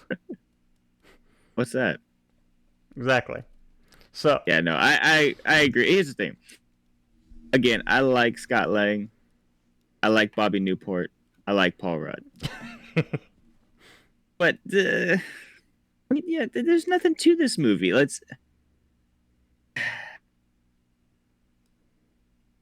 Can I make a vote real quick? What is your vote? I might put this under not Ragnarok, Dark World. Under Dark World? I think it's the worst one yet. Yeah. It's so forgettable. I would agree with that because, okay, it's not. Okay, here's the thing that a lot of the MCU struggles with is so the MCU as a whole is a really good franchise, but its bad movies are just so like middle of the road. They're just forgettable. Yeah, like a lot of the movies like aren't like 2s or 3s. Like movies that are 2s or 3s are at least memorable for how bad they are. Yeah.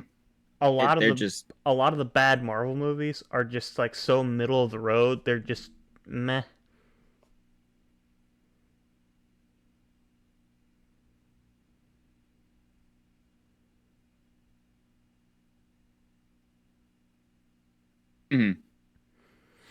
I'd agree with that. Yeah, so I think I would agree with that. It goes at the bottom. Yes. So that is our number 20 movie, Ant-Man and the Wasp. Alrighty. Now, Captain Marvel. Now moving on, Captain Marvel. Yes. I feel like it's another one where we should start from the bottom. We should, but not the very bottom. Because so let bump the mic. I feel like that one was a little bit more aggressive. So here's what my thing is. There are things about this movie that are good. Mm-hmm. I don't like Captain Marvel because she's an arrogant character. In this movie, she has no growth. She's a very flat character. And so that is what brings this movie down, is the main character. But the other aspects is a good story. The villains, whatever. But that also has to do with her aspect of it. Like, there's aspects of the movie that are good. But I don't think... We can start from the bottom. However, I don't think it's as bad a movie as a lot of people think, Mm-hmm. but it's because the main character is such a bad character. Yeah. It's hard to get past that. I Like, mean, okay, obviously that makes the movie, but you get what I'm saying with it. and I'll give you that because like the Captain or Nick Fury brings this movie up to me from what it would be. Without Nick Fury, I think it would be in dead last. I'll agree with that. But with Nick Fury, I think that we can probably put it above Ant-Man and the Wasp. Okay. Probably above Dark World. Mm-hmm. It's a more intriguing story. That's what I'm going off of. I would put it above Incredible Hulk, Okay. and I think I'd sit it there. So between the Incredible Hulk and Iron Man 2. I think it has a intriguing story, but I feel like the portrayal of Carol Danvers of Captain Marvel uh, just really brings it down. And here's the thing: we've talked about this on the podcast before. There was an extreme in Hollywood with everything having to, you have all these female leads. Okay, that's great. Black Widow was an amazing movie, or was a good movie, because it had a great lead. Black Widow was a good character. But the reason you and I don't like this movie, and the reason that you and I don't like much of the character of Rey in the new sequel trilogy, is because of how they make the character. You can't just have characters be unstoppable for no Mm-hmm. reason. You need to have flaws. You need to have growth. You need to have a well-rounded character, and you don't get that in a lot of these, and specifically this one, because they're trying to go 0 to 100, way too quick. You got to take your time. You got to grow that character, and they don't do this with this. Mm-hmm. So, And okay, even if you did have a character who is like in the realm of the story, virtually unstoppable, there are also ways you can make that interesting too. Look at Superman. There are maybe not movies, but there are plenty of good Superman stories that are really good because of the creativity of the writers. So you can have that, but also Superman has an explanation for why he is so powerful. Superman also has kryptonite. Exactly. I don't know what Carol Danvers' weakness is. Exactly. I don't know what Captain Marvel's weakness is. Exactly. So, with that being said, I think we can put it there between Iron Man 2 and the Incredible Hulk. Which, one thing I do want to point out too here, that we're,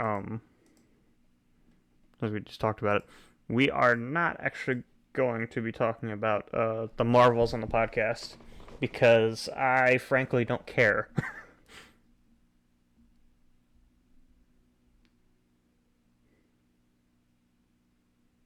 Looks like Wesley's frozen again, but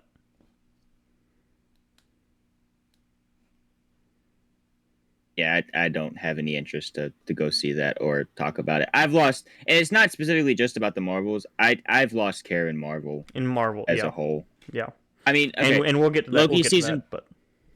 Loki season 2 just came out. I like Tom Hiddleston. I like Loki, and I might eventually watch it, but I'm not like chomping at the bit to watch that. I'm gonna watch it when it all comes out, probably, just because I think Loki season 1 was good. Yeah. But I didn't. That's my only draw. I didn't watch Secret Invasion because I don't really care. I don't really care going forward with a lot of this stuff, unless they do something like, amazing. I'm probably not gonna want to watch these movies in theater at least. Yeah.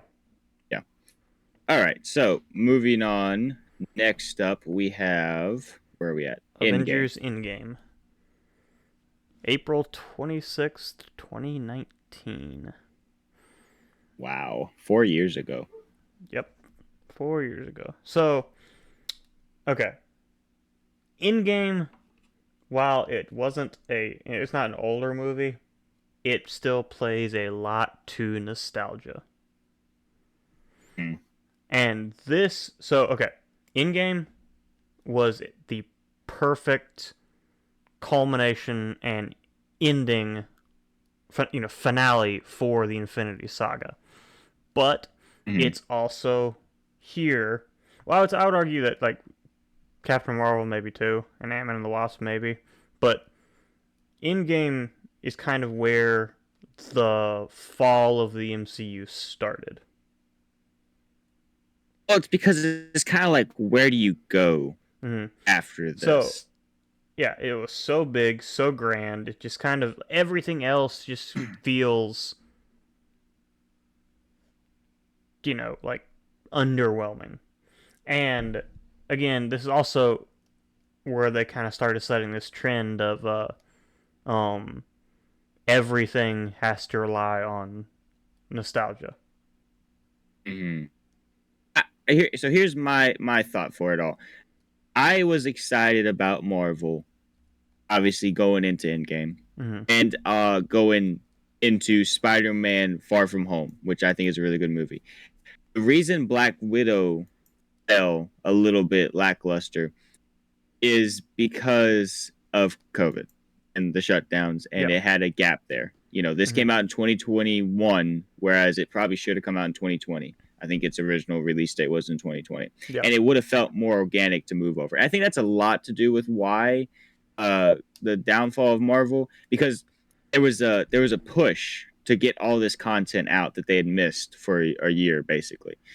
Um, and I don't think I think that they should have thought better of that and Mm-hmm. maybe not have pushed so much, So because they pushed out so much content and so not and made it and quality. partial part of this is the oversaturation, which okay, so 2017, 2018, and 2019, they all released, or Marvel released three Marvel movies each of those years. But it didn't feel too oversaturated because for the most part, they were all quality movies. Like 2017, Guardians of the Galaxy Volume 3, or Volume 2, I mean, sorry.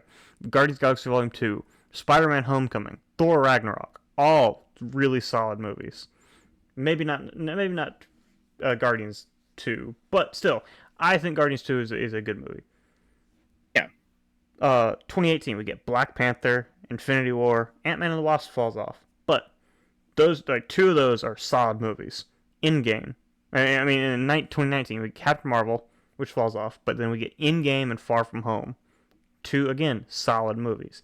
So they were producing three Marvel movies for those 3 years, but 60% of them were solid movies, and the others. and, and all in all, honesty, like, you know, sure, we have Ant-Man and the Wasp at the very bottom here, and we have Captain Marvel here at 18. But in the grand scheme of things, they're not that bad of movies. Well, it's like I said, they're It, bad. it's They're just that, bad compared to the rest of the MCU, but yeah, like I said, in all reality, they're just average movies. They're just meh. yeah, They're not yeah, bad. They're like fives. Like I said, fives or mm, sixes. They're just middle of the road. right there.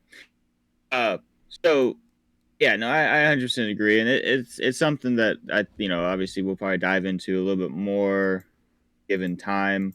Um, but so the biggest takeaway that I have from Endgame, there were a lot of things that were great about it, but the biggest thing that I took away from it was the end of an age, end of an Mm-hmm. era, with Iron Man, Tony Stark dying, and Steve Rogers leaving to go to uh, take the stones back, but then he Mm-hmm. never comes back, and he lives the rest of his life out with Peggy. Mm-hmm. And that really just, I mean, because obviously Black Widow had also already died in this too.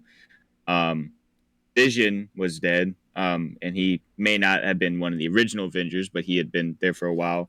Um, Hulk and Thor are the only two original Avengers. I guess Hawkeye as well, but Hawkeye's kind of he's Hawkeye's gotten too retired. old. He's He's retired. he's retired now. Yeah. So you kind of have this thing where you only have two of the original Avengers left. Um, and things are starting to dwindle, things are starting to fall apart, and they're introducing younger Avengers, which is cool, and I like that.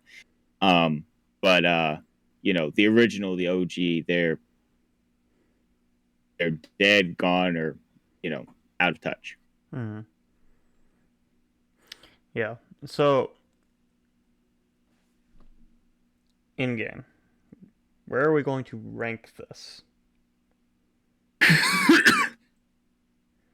So let's start. uh Let's start. I'm gonna start kind of low because I know it's gonna go up past this, but I'm gonna start kind of low. So let's start at 10. So Doctor Strange. Better. I think it's better than Doctor Strange. And then next up was Black Panther. I think it's better than Black Panther. Better. Uh, Captain America: The First Avenger. Better. I would agree with that. Then The Avengers. Better. Thor: Ragnarok. Better. Spider-Man: Homecoming. Better. Guardians of the Galaxy. Better. So, you mentioned this before, and I think I would agree with this. It's not better than Infinity War. So, is it going to take that number 5 spot or number 4 spot? I mean, I think that the number 4 spot, right underneath Avengers Infinity War, is the best place for that movie to go. I think yeah, it's not as good as Infinity War in my mind, and I would assume, since you're agreeing with me, you agree with that. I think it takes number 4 spot. yeah, I would agree with that. Just because so again to a point where it is our opinion, but I don't know if it's necessarily one of my favorites, but I do think it is a deserving to be a title of a top 5, like one of the most well-made, best Marvel movies. Mm-hmm. Yeah, for sure, for sure. And now we get Spider-Man: Far From Home, the end of Phase 3, and I wouldn't really necessarily group it in the Infinity Saga, but I think it technically is just because it's part of Phase 3 still. But um so the reason I like this one um is because of the way that it deals with a lot. It deals really well with the aftermath of the blip, as they mm, call it.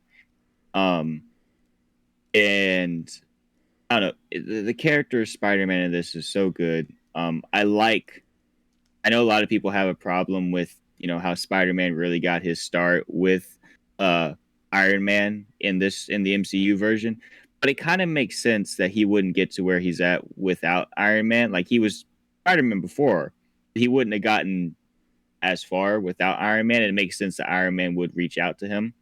mm, Um, and I like the way that they show him starting to become the next Iron Man, which I think they've already thrown that out the window. Um, but I that's that when I was watching this movie, it really made me think, this is the next leader of the Avengers. mm, This is the next Iron Man. That was a really cool thing, and something I really would have loved to see. That I don't think that they're doing mm. anymore. But it was the start of something new. It felt like, and that was good after coming off And of Infinity War. so I'm gonna add on to what you mentioned before. You talked about how it kind of goes over the aftermath of the blip. And so one thing that I want to talk about too here is that Spider-Man was a really good character to show that with, because Spider-Man's a character that people can, a lot of people do like kind of put themselves in, Hmm. see themselves in. And he's a very like, as weird as it is for a like, you know, superhero movie, comic book movie, I guess, he's a down to earth character.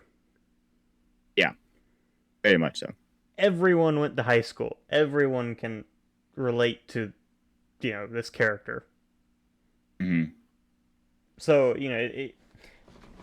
I feel like that he was a good character to be the lead of a movie directly following Endgame. I also think that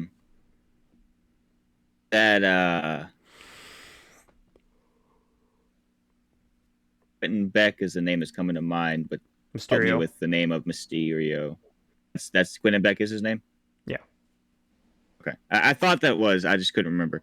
But I thought that it was portrayed very well. I thought the premise of the movie was done really well.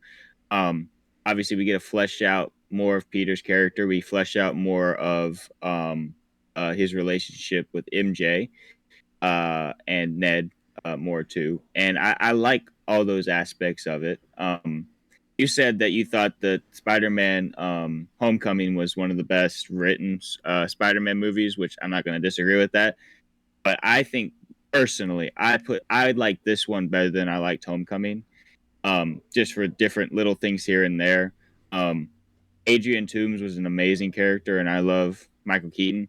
But I thought, why can't I remember his name? Who's the actor's name? Who plays Mysterio? Jake Gyllenhaal. Jake Gyllenhaal. Jake Gyllenhaal does an amazing job as a villain in this movie. I think he plays a pretty compelling character. Um, maybe not as sympathetic as Toomes, but he does a really good job, and I think it's a really good movie. So where do you want to start with, or what do you have to say about it? I don't want to just jump right into the ranking. What else do you have to say about this movie? I mean, you did a good job summing this up, but we can jump into the ranking. So you said you think it's Ooh, better than Homecoming, so let's start there. okay. Well, what do you think?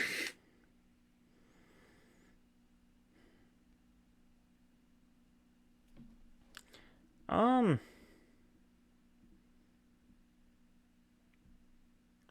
okay, I do think Homecoming. I think that I like that movie more, but I've also seen it more times. So I don't know if that's kind of playing a role. I wouldn't mind. I wouldn't argue too much if you wanted to rank this above Homecoming. Okay. Um. So here's my thing with it. If you have a problem with it being ranked over Homecoming, I am okay with that. I still would. I would have to put it above Ragnarok. Personally, I think it's above Homecoming. I don't think it really goes maybe much farther than that. We could debate about Guardians, but I think I just know that you're not going to relent on that. So if you want, unless you feel like it's you had a debate in your head for a while. You froze on my screen because my Wi-Fi is horrible. But Oh, so you seemingly had a debate for a long time on Homecoming. So I doubt that you put it any higher than above that. So okay. So would you want to put it at 6, bumping Homecoming down? I think so. Okay, I wouldn't be upset with that. So it is going to go at 6, bumping Homecoming down to 7. Actually, bumping I mean, everything else below it down. But I want. I mean, honestly, I want Guardians to be below that too. But I lost rock paper scissors, so. mm-hmm. And I like Guardians. I just like Spider Man more. All right. So now we get into Phase 4, and so this is where we get a lot of our just kind of movies. So Black Widow. I feel like we can just go because we're about to roll over 2 hours. So I mean, we haven't been recording for that whole time, but we have been on for that whole time. So well, I yeah. like when you were dealing with your technical difficulties, I did have the thing paused, so it didn't run up the Oh, time. you So did? so it's been close to 2 hours. Oof. Okay. Well, let's just run through and rank these Yeah, because I mean, there's not really much to talk about with these. yeah. I mean, So Black Widow, great character, villain. yeah. That's So about it. let's see. Where do you think we should where do you think it would be a good starting place for this? I'm not sure how I feel about this movie, so let's start at the bottom. Okay. It's better than Ant-Man and the Wasp. Yes. Yes. Thor: The Dark World. Yes. Yes. The Incredible Hulk. Yes. Yes. Captain Marvel. Yes. Yes. Iron Man 2. Yes. For sure. It's got a pretty weak plot. Like I love Black Widow and all, but it's got a weak plot. Oh. It's not that compelling. Yeah, okay. I mean, if you want to make a case for it to be above Iron Man 2, I'm open to it. I think Iron Man 2 is where we need to start being a little more skeptical about us just jumping ahead above it.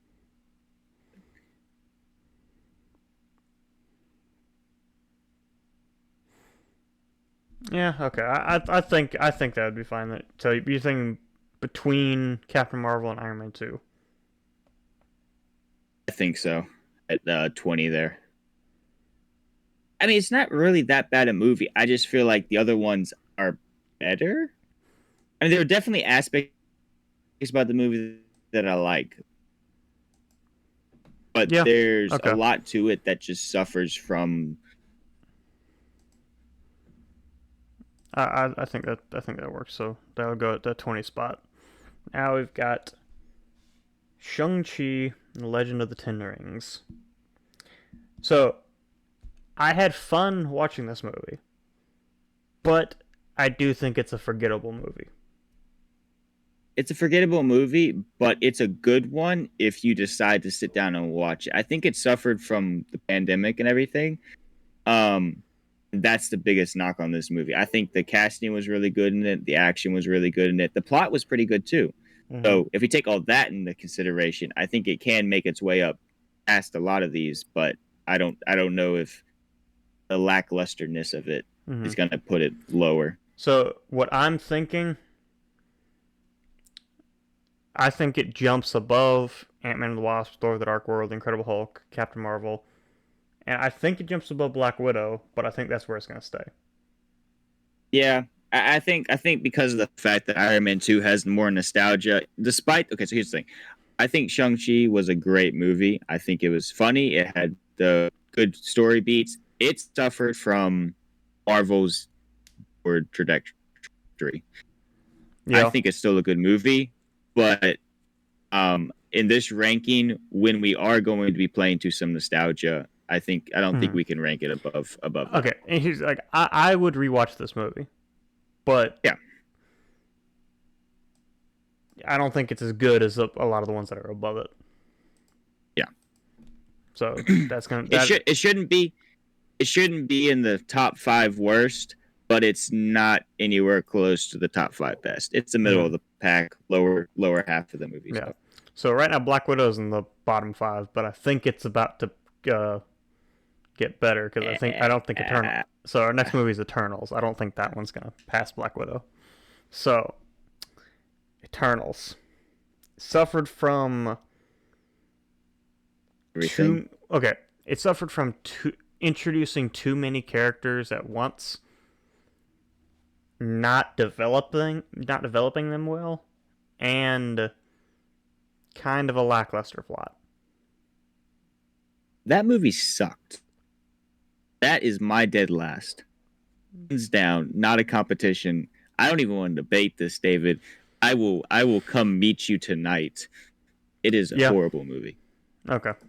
I will. I will agree with that. I don't have anything to say about this one. It's just bad. I saw it in theaters, and I mean, I yeah, was I gonna. went to theaters because it was there. I was gonna try to be a But little bit more um lenient with the what I was gonna say about it, but I mean, yeah, you just summed it up right there. I All have right. no room for it to be lenient.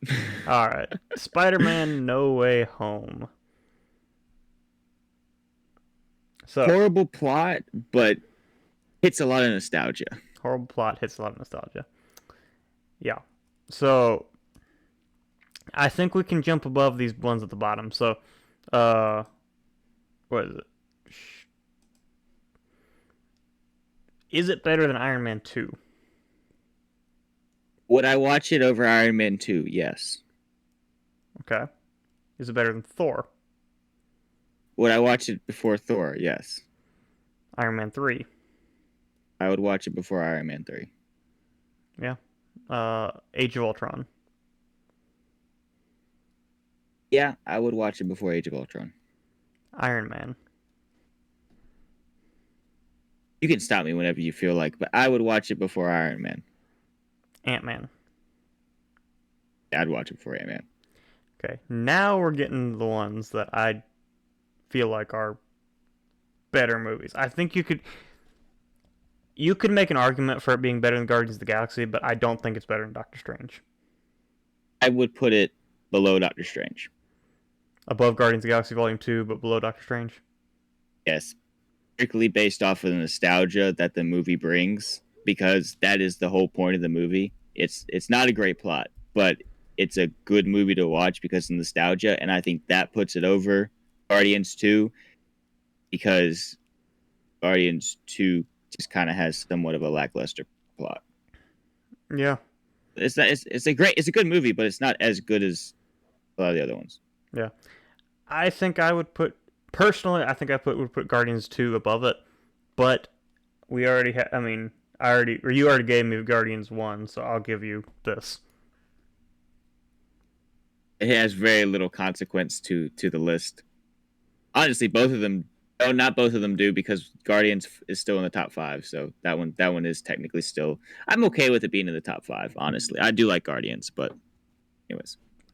All right, so that one goes at our number 13 spot. Yep. And while you're doing that, the next movie on the list is Doctor Strange in the Multiverse of Madness. Not bad, but kind of weird for a Marvel movie.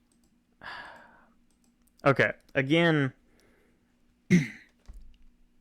plays to the nostalgia, and also is kind of the almost pandering to fans. Like, okay, I loved seeing John Krasinski as Reed Richards. Yes. But I did not love him being turned into spaghetti, but yeah, they kill him immediately, and they just did that to sell movie tickets. Yes, and it worked. Same thing for bringing back Patrick Stewart. Yes, it was an okay plot. Okay plot, yeah. Would you put this above Iron Man 2? Yes. You would? Okay. Thor. Probably, yeah. Iron Man 3. Yes, I think I would.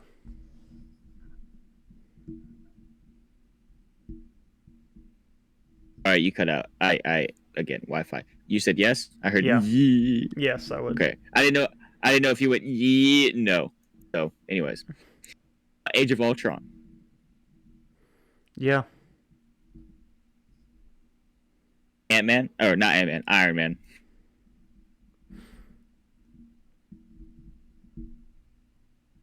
Yes, I think I would. What do you think?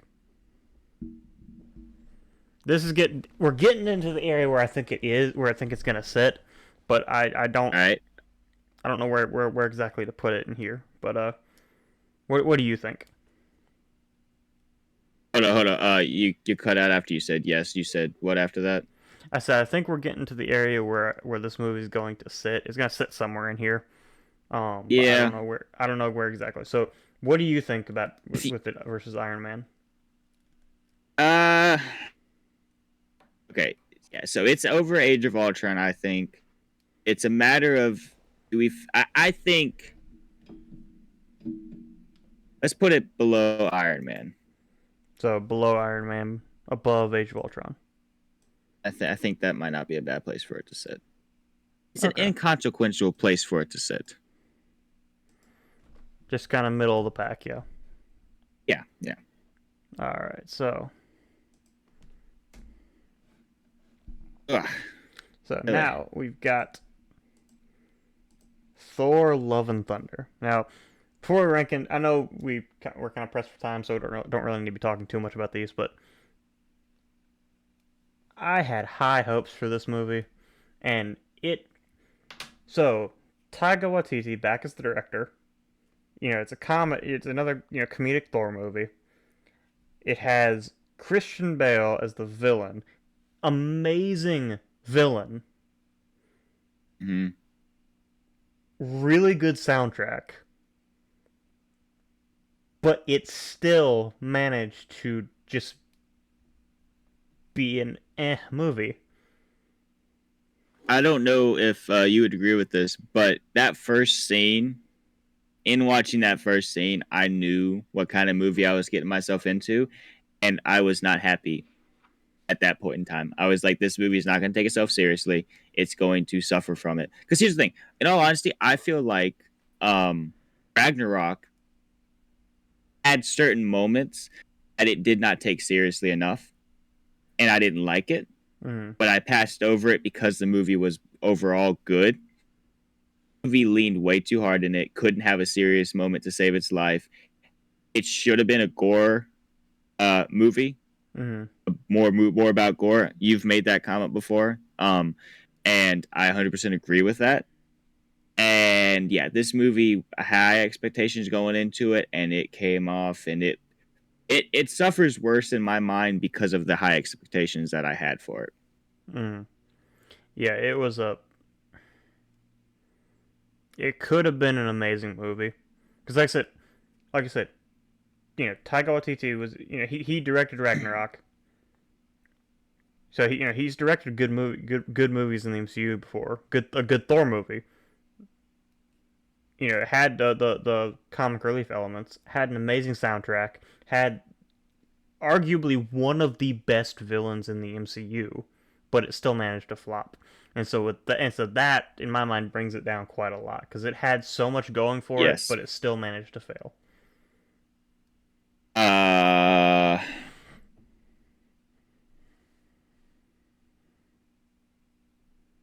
where do you want to put this? In my mind, I'm debating is it above or below Captain Marvel?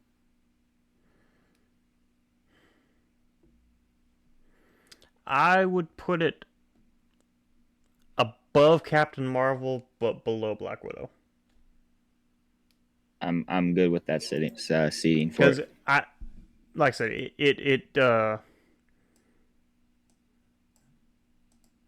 it messed up. It didn't do well in a lot of areas it should have, but I don't think it deserves the bottom five. Yeah, I agree with that. Because right now the bottom five are like movies that like I don't really want to watch again. But I block out. Thor: Love and Thunder, if someone wanted to watch it, I would watch it too. Uh, you know, it, Yes. it's rewatchable. Yeah, it has some aspects. I mean, obviously, like I don't like a lot of the comedy in it. It doesn't fit for me. Um, but it's still not a bad Mm-hmm. movie to watch. All in all, next up we have Black Panther. Wakanda Forever. Yeah, like I said, I was doing this in a hurry, so there's a bunch of typos. I don't know. See, that's perfectly fine. I just said I'd make fun of you for it. Yeah. All Um, right. So Black Panther: Wakanda Forever. Again, I kind love the of. way Go ahead. I love the way that they dealt with the death of Chadwick Boseman. They They did did it that. They did that very very respectfully, respectfully. and they did it a very good way. But the rest of the movie is just kind of, again, just kind of, eh. I like Shuri in this movie. I liked the way that they developed her character. Yeah. Namor sucked as a villain, and Yes. that's why this movie suffers. Um, so with that all in mind, uh, is it better than Iron Man 2?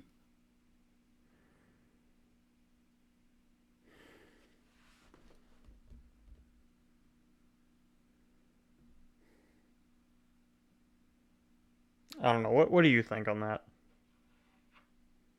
Uh, here's the thing. I think that so if Shang-Chi, in all honesty, the only reason we're ranking it so low is because of the lackluster release it had. Correct me if I'm wrong. It had a straight to Disney Plus release, right? No, it was theatrical.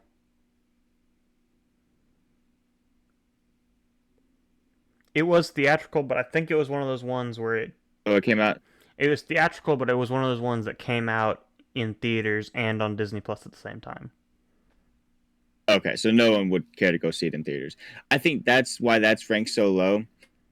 That being said, though, I think that Wakanda Forever should be placed above it, even though every aspect of Shang-Chi is good except for the fact of how it was released. And that's what happens sometimes with movies. Movies don't always do well, and it's not because of the fact that they're not good movies. They just sometimes are forgettable because of how the marketing and all that stuff was. I think it's not better than Iron Man 2, so I think it should go right there above Shang-Chi. Because it Okay. does some things well, but Namor as a villain and that part of the story really just drags this thing down to the depths of the ocean. Yeah, I would. I don't have a problem with that ranking. All right, so now we've got possibly another bottom five contender: Ant-Man and the Wasp: Quantum Mania. Yeah.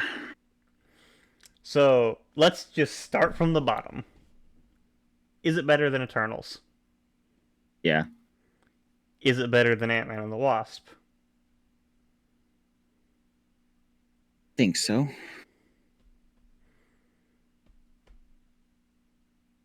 Mm, yeah, I'd rather watch it than Ant-Man and the Wasp. yeah, okay. Now, is it better than Thor: The Dark World? What do you think? I don't care much right now. I think it deserves that spot between Ant-Man and the Wasp and Thor: The Dark World. Okay, that's fair. I do feel bad though, because now with that's going to put the Incredible Hulk in the top five worst. I don't think it deserves that spot.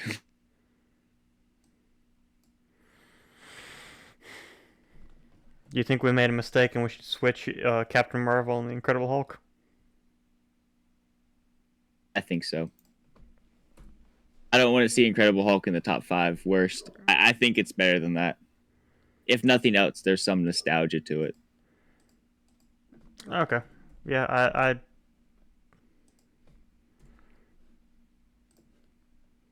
And I'd rather see Captain Marvel in the top five worst. I'm definitely a hater, and there's no shame in that. I have no shame in that. All right, so the Incredible Hulk will just barely escape the bottom five, but now we Uh, have. you you need to put uh what was it? Ant-Man Quantum Mania, because you got, yeah. Oh yeah, I didn't realize. Apparently, I did that wrong. Okay, there we go. Okay, so now Guardians of the Galaxy Volume 3. Finally, we've gotten to another good movie, but I know you and I have had different opinions about this. So,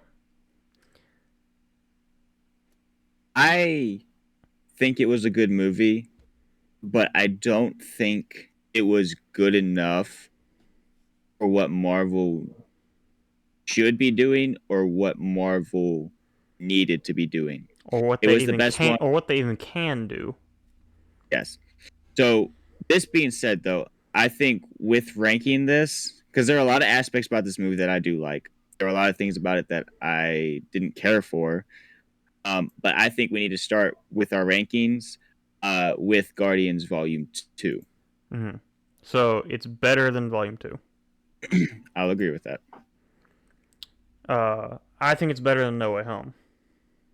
I'll give you that one. I think that plot wise, because of how weak of No Way Home's plot is, I'm okay putting And again, because this like I above said, it. like the first and second Guardians did good jobs with this, but the third one, the that is the most emotional. Well,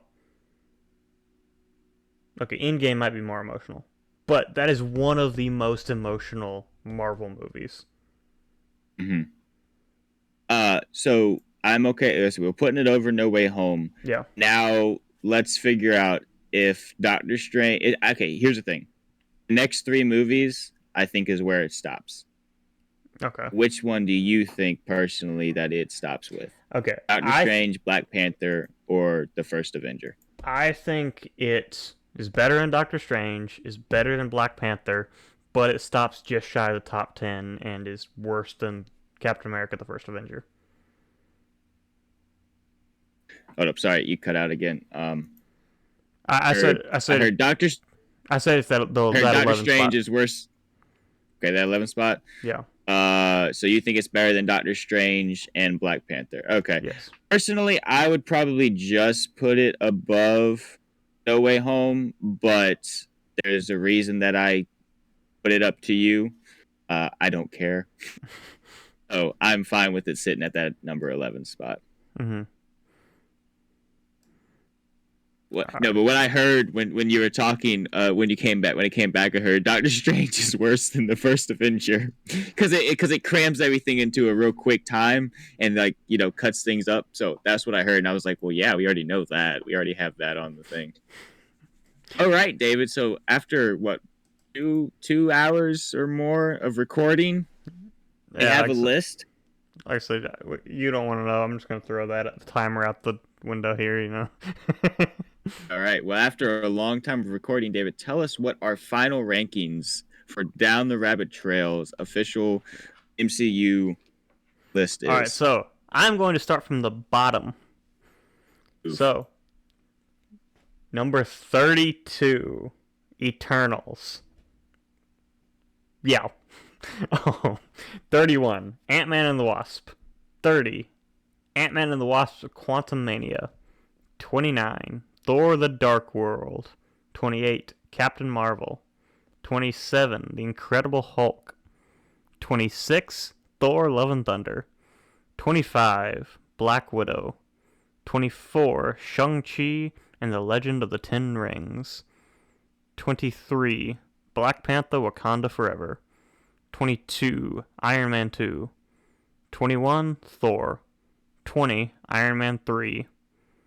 19, Avengers: Age of Ultron. 18, Doctor Strange in the Multiverse of Madness. 17, Iron Man. 16, Ant-Man. 15, Guardians of the Galaxy Volume 2.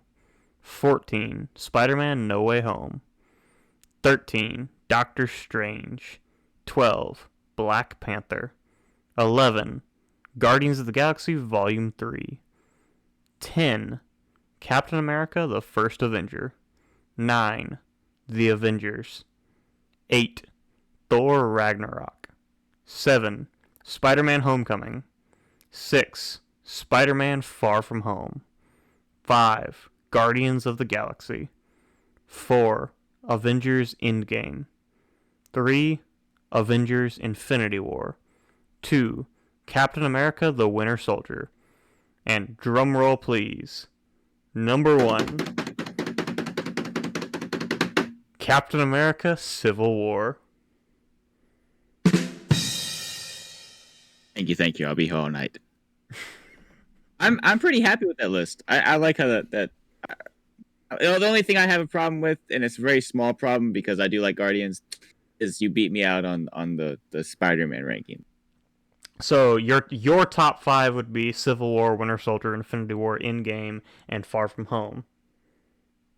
Possibly. Okay. I had to debate a little bit more in my head. Yeah. Yeah. So I'm good with that top 5. that is a solid list. Like I kind of don't like to see like the Avengers and Thor Ragnarok and Captain America: The First Avenger that low, but at the same time they're still in the top 10. So And it's when you look at the movies ahead of them, you're like, okay, yeah, it makes sense. yeah, yeah, and Honestly, the biggest thing I have, like, I'm like, ugh, I hate this, is how low Shang-Chi is, because I did really like the movie, mm, but it doesn't really deserve to be above any of the other ones.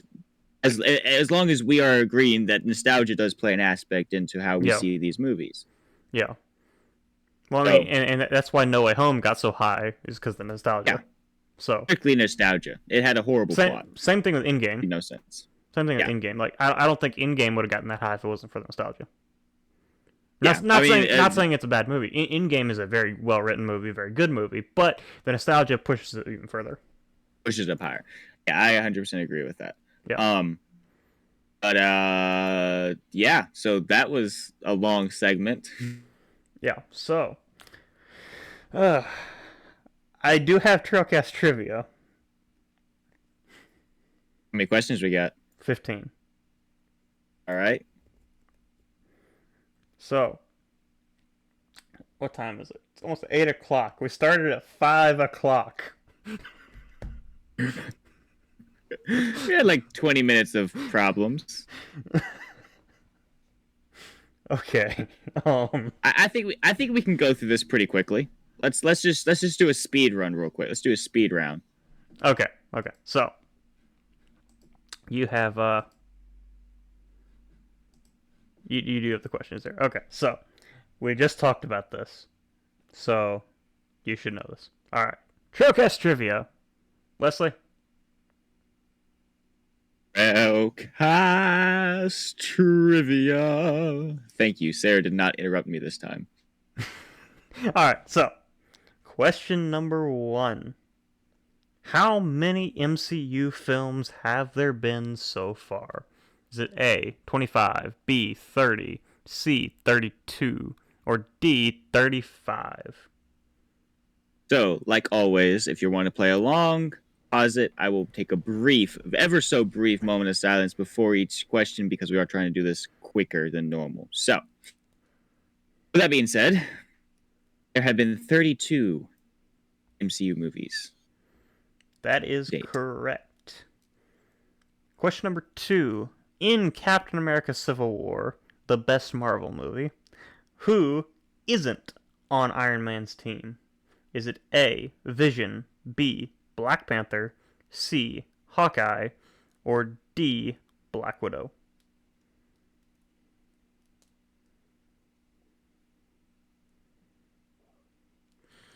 Now, let me clarify something too. So, some of these characters change sides, but they were at one point on, it's basically saying who was never on Iron Man's team. Mm-hmm. My answer is Hawkeye.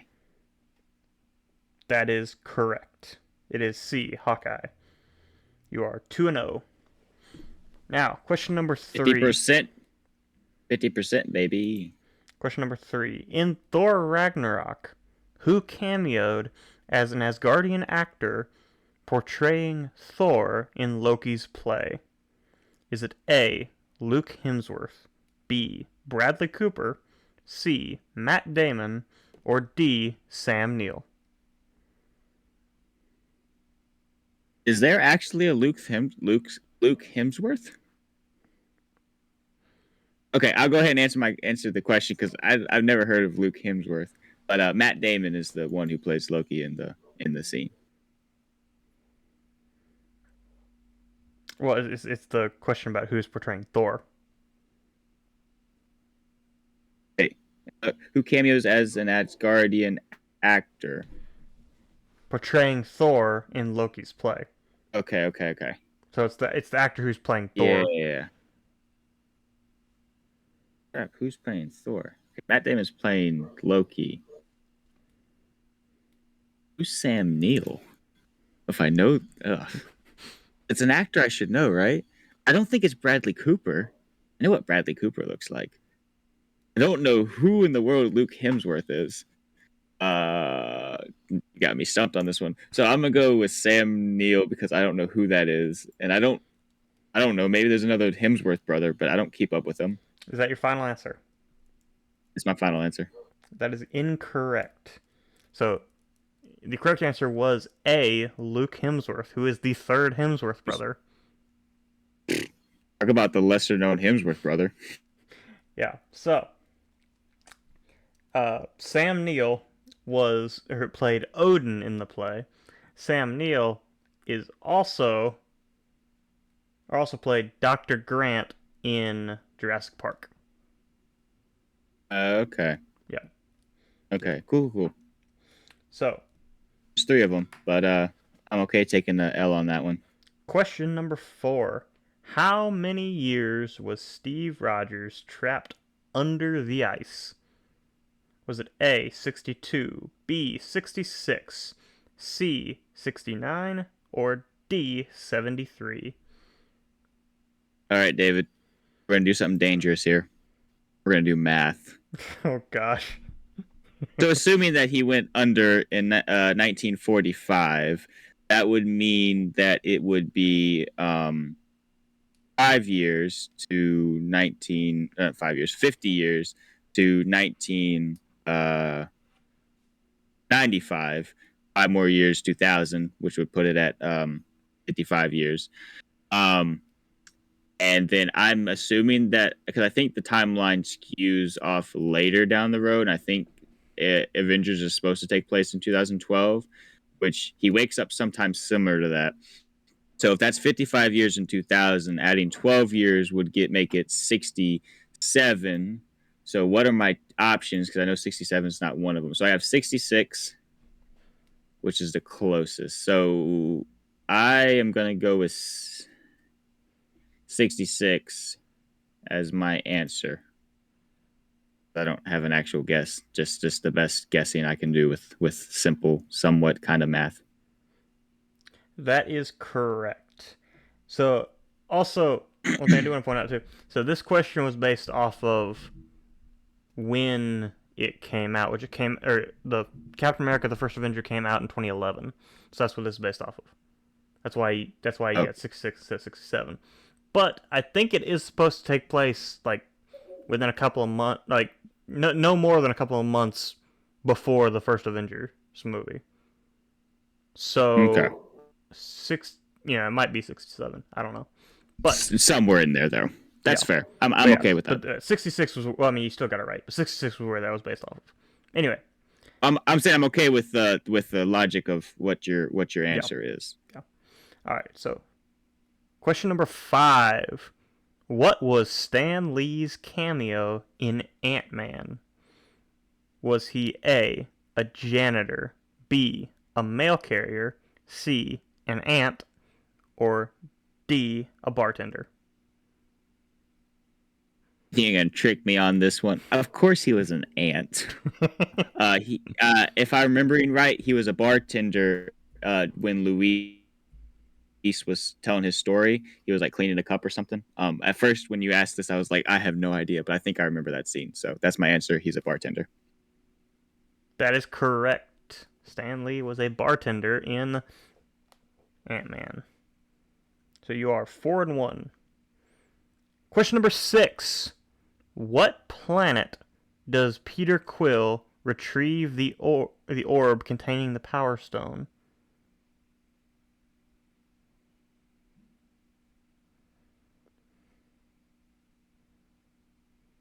Is it A, Morag, B, Vormir, C, Nowhere, or D, Xandar? I'm not entirely sure, but I believe it's Xandar.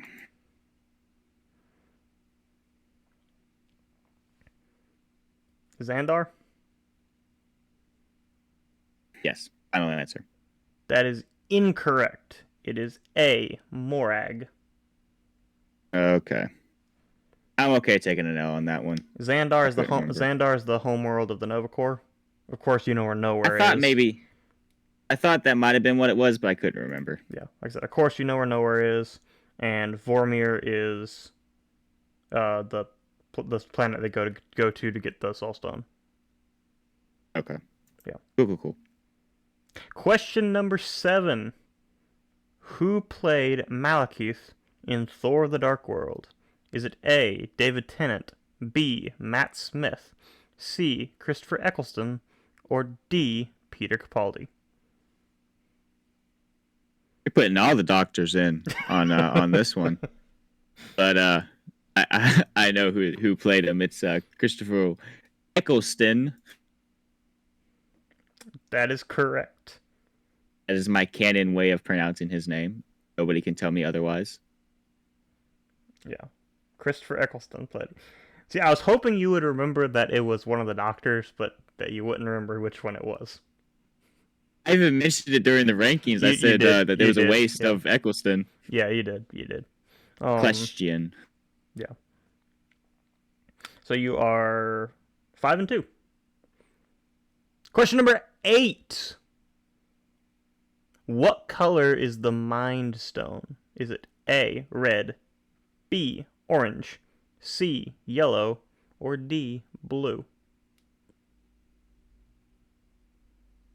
So I know it's either yellow or orange, and I'm trying to think which one it is. I'm gonna go with yellow. Wait, which one's the Mind Stone? Yellow. Not overthinking it. If I don't remember this one, that's fine. I'm doing fine as it is. Yellow. My answer.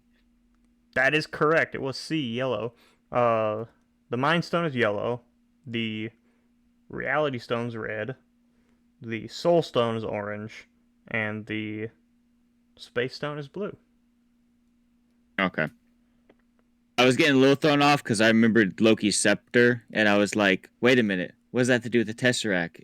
And I was like, oh no, that's the Mind Stone's in it, I believe, but it's not. It's blue, even though the stone is yellow, I think, right? Something like that. Yeah, Soul Stone's yellow, but the gem in the scepter is blue. Yeah, okay. Yeah. Cool. Alright, so. Question number 9. Which movie did Stan Lee make his last cameo in?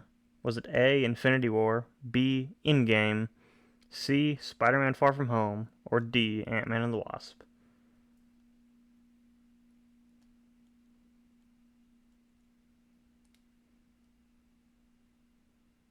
This is hard. Because I don't remember.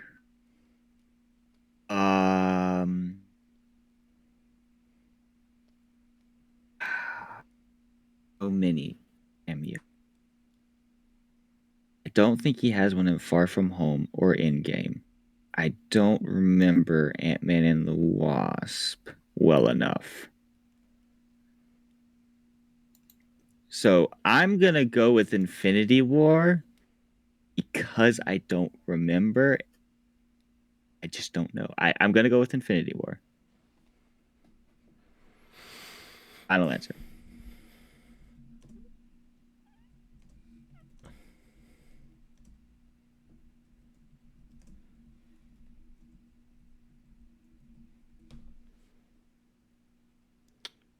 Yeah, that is incorrect.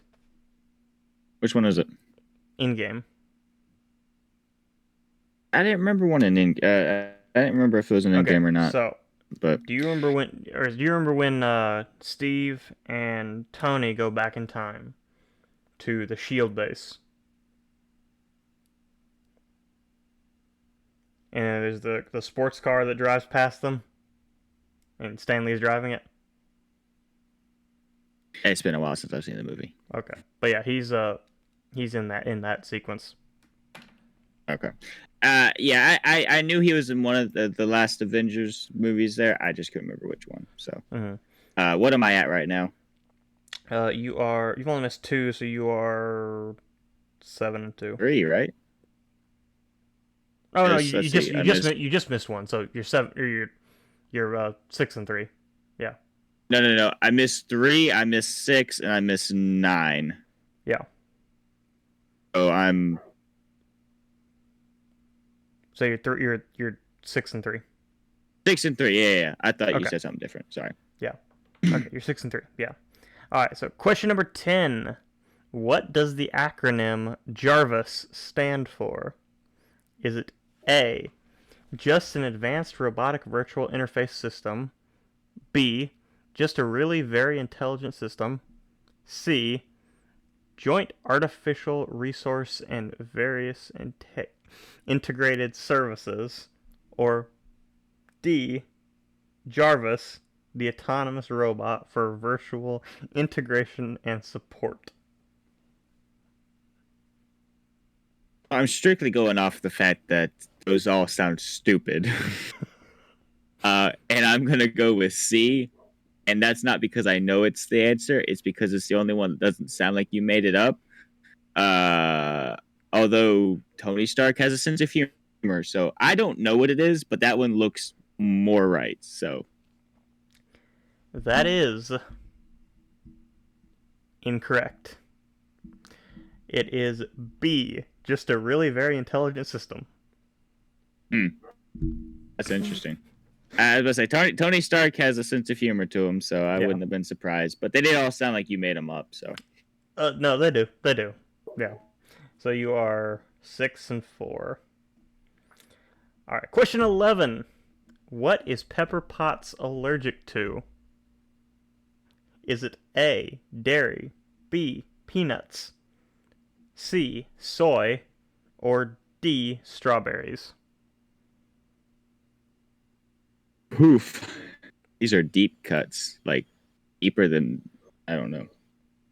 I was beginning to think I was like, man, I might know more about Marvel than I do Star Wars, but nope, I'm sticking with Star Wars.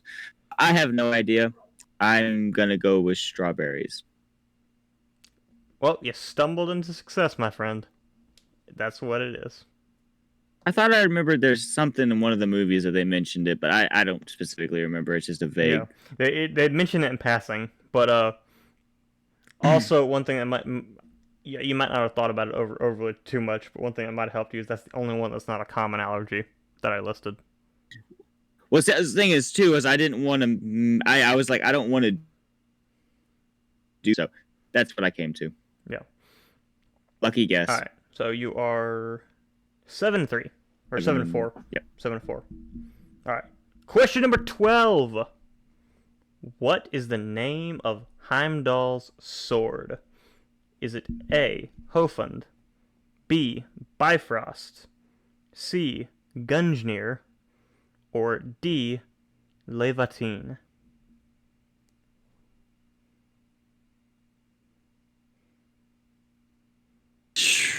This is all a guess. Let's go. Eeny, meeny, miny, mo. Catch a tiger by his toe. If he hollers, let him go. Eeny, meeny, miny, mo. Okay, mo is D, so I'm not going to argue with mo. So you're going with Life and Levatine? Lavatine. Yeah, I don't care. That is incorrect. The correct answer was A, Hofund. You know, that was a gut thing. I was like, Hofen sounds stupid. I'm gonna pick it, but then Mo said no, so you know, I got to listen to Mo. So Gungnir was Odin's spear, and Levatine was the name of Loki's dagger. Okay. Sounds good. And the Bifrost is the Bifrost. So yeah. Well, I was thinking honestly, it almost did throw me off. I was like, maybe I should pick it because maybe the Bifrost is the sword of the Bifrost, whatever, you know, yada yada. But whatever, well, I mean, it's the key to the Bifrost, so it makes sense, you know. But it'll make, but yeah. So that is 7 and 5. Yes.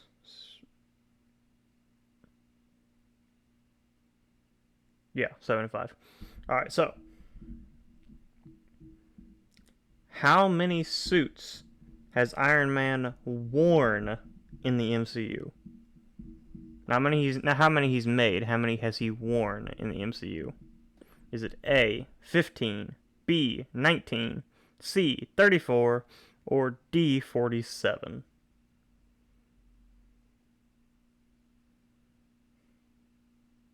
I'm not gonna sit here and try and count all the suits that he wore in each and every movie. I'm gonna go with I don't know. He wears like multiple suits per movie. So I'm gonna go with 19. I don't think he reached the 30s, but I feel like maybe 15 is just slightly too low. So I don't know. 19. That's what I'm going with. Whatever. I'm okay with this. Well, that is correct. So you are now 8-5. It was 50%. B 19. I can't lose now. I'm so Question good at number these. 14. What is the first Infinity Stone seen in the MCU? Is it A, the Mind Stone, B, the Space Stone, C, the Reality Stone, or D, the Power Stone?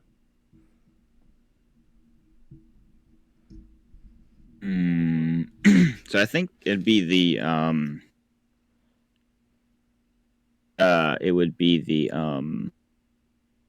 Tesseract, but let me think which one that is. So it's not the Space Stone because that's a purple one, I believe.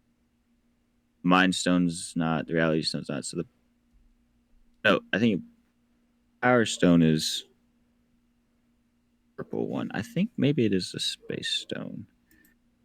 Okay, I'm gonna go with the Space Stone, and it doesn't matter if I get it right or wrong because I am undefeated in the 50% realm. So, Space Stone is my final answer. That is correct. It is the Space Stone. The Space Stone is the Tesseract. Okay. First introduced in Captain America: The First Avenger. Cool. Yep. You know, this next question is kind of a bad one after we were just, I'm not going to open it. This is going to be Scout's honor that I'm not opening it, but I have the ranked sheet still open on my tabs. Mm-hmm. So, question 15. What year did Thor the Dark World release in theaters? Is it A, 2012, B, 2013, C, 2014, or D, 2015?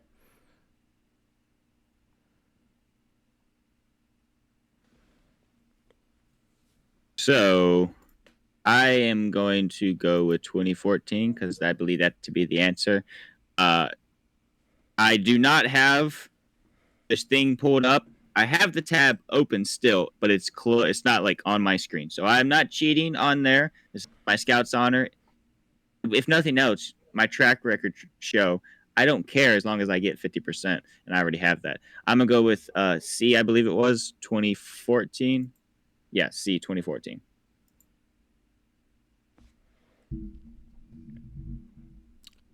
That is incorrect. It is 2013. Didn't realize that. Yes. Oh well. 2014. Just come over here. 2014 was Hold it up. Captain America, The Winter Soldier, and Guardians of the Galaxy. Yep, there it is. November 8th, 2013. Oh well. 8 and 7. I got 50%. I'm still 50% on the season, you know? So going strong. All you care about is getting ball eligible. Exactly. 50%. You don't win championships here, David. We win bowl games. If that. But so far we're doing great. I'm untouchable. Like I said, South Carolina and Clemson this year. It's just that game is just gonna be a competition to see who gets bowl eligible. It's gonna be 5-6 Carolina versus 5-6 Clemson. I think we'll be lucky to get 5 and 6. Our team's not looking that great this year. I am not going to say anything because I need to suppress my feelings about South Carolina currently. Yeah. So, on that note, we've been recording for an hour and 48 minutes. So, an hour? 2 hours and 48 minutes. Sorry. Plus we had Okay.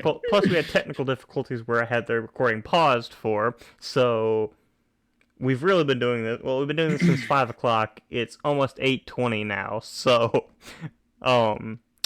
Yeah. we're gonna forego what's new with you because this podcast is long enough.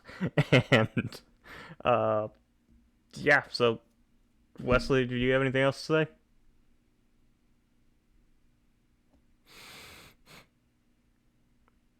I'll take that as a no. So let's go ahead and head on to an outro. My Wi-Fi cut off, but I do not. Okay. It just looked like you were just sitting there staring at the camera. So I didn't know. You were just giving me this blank look. So I'm just like, okay. Yeah, you know, I have nothing to say. Thank you for sticking around to the end of the video. That's all I have to say. Okay. Right. Yeah. Let's head on to an outro. Well, explorers, that's about all the time we have for today. I hope you enjoyed this week's very long episode. Let us know what you thought in the comments down below. Or you can DM us on Instagram at DownTheRabbitTrailYT. And with that, we hope you enjoyed. Please like, comment, and subscribe. Tell us what you thought of our ranking of the MCU movies. And be sure to join us next week on the Trailcast. I promise it will be shorter.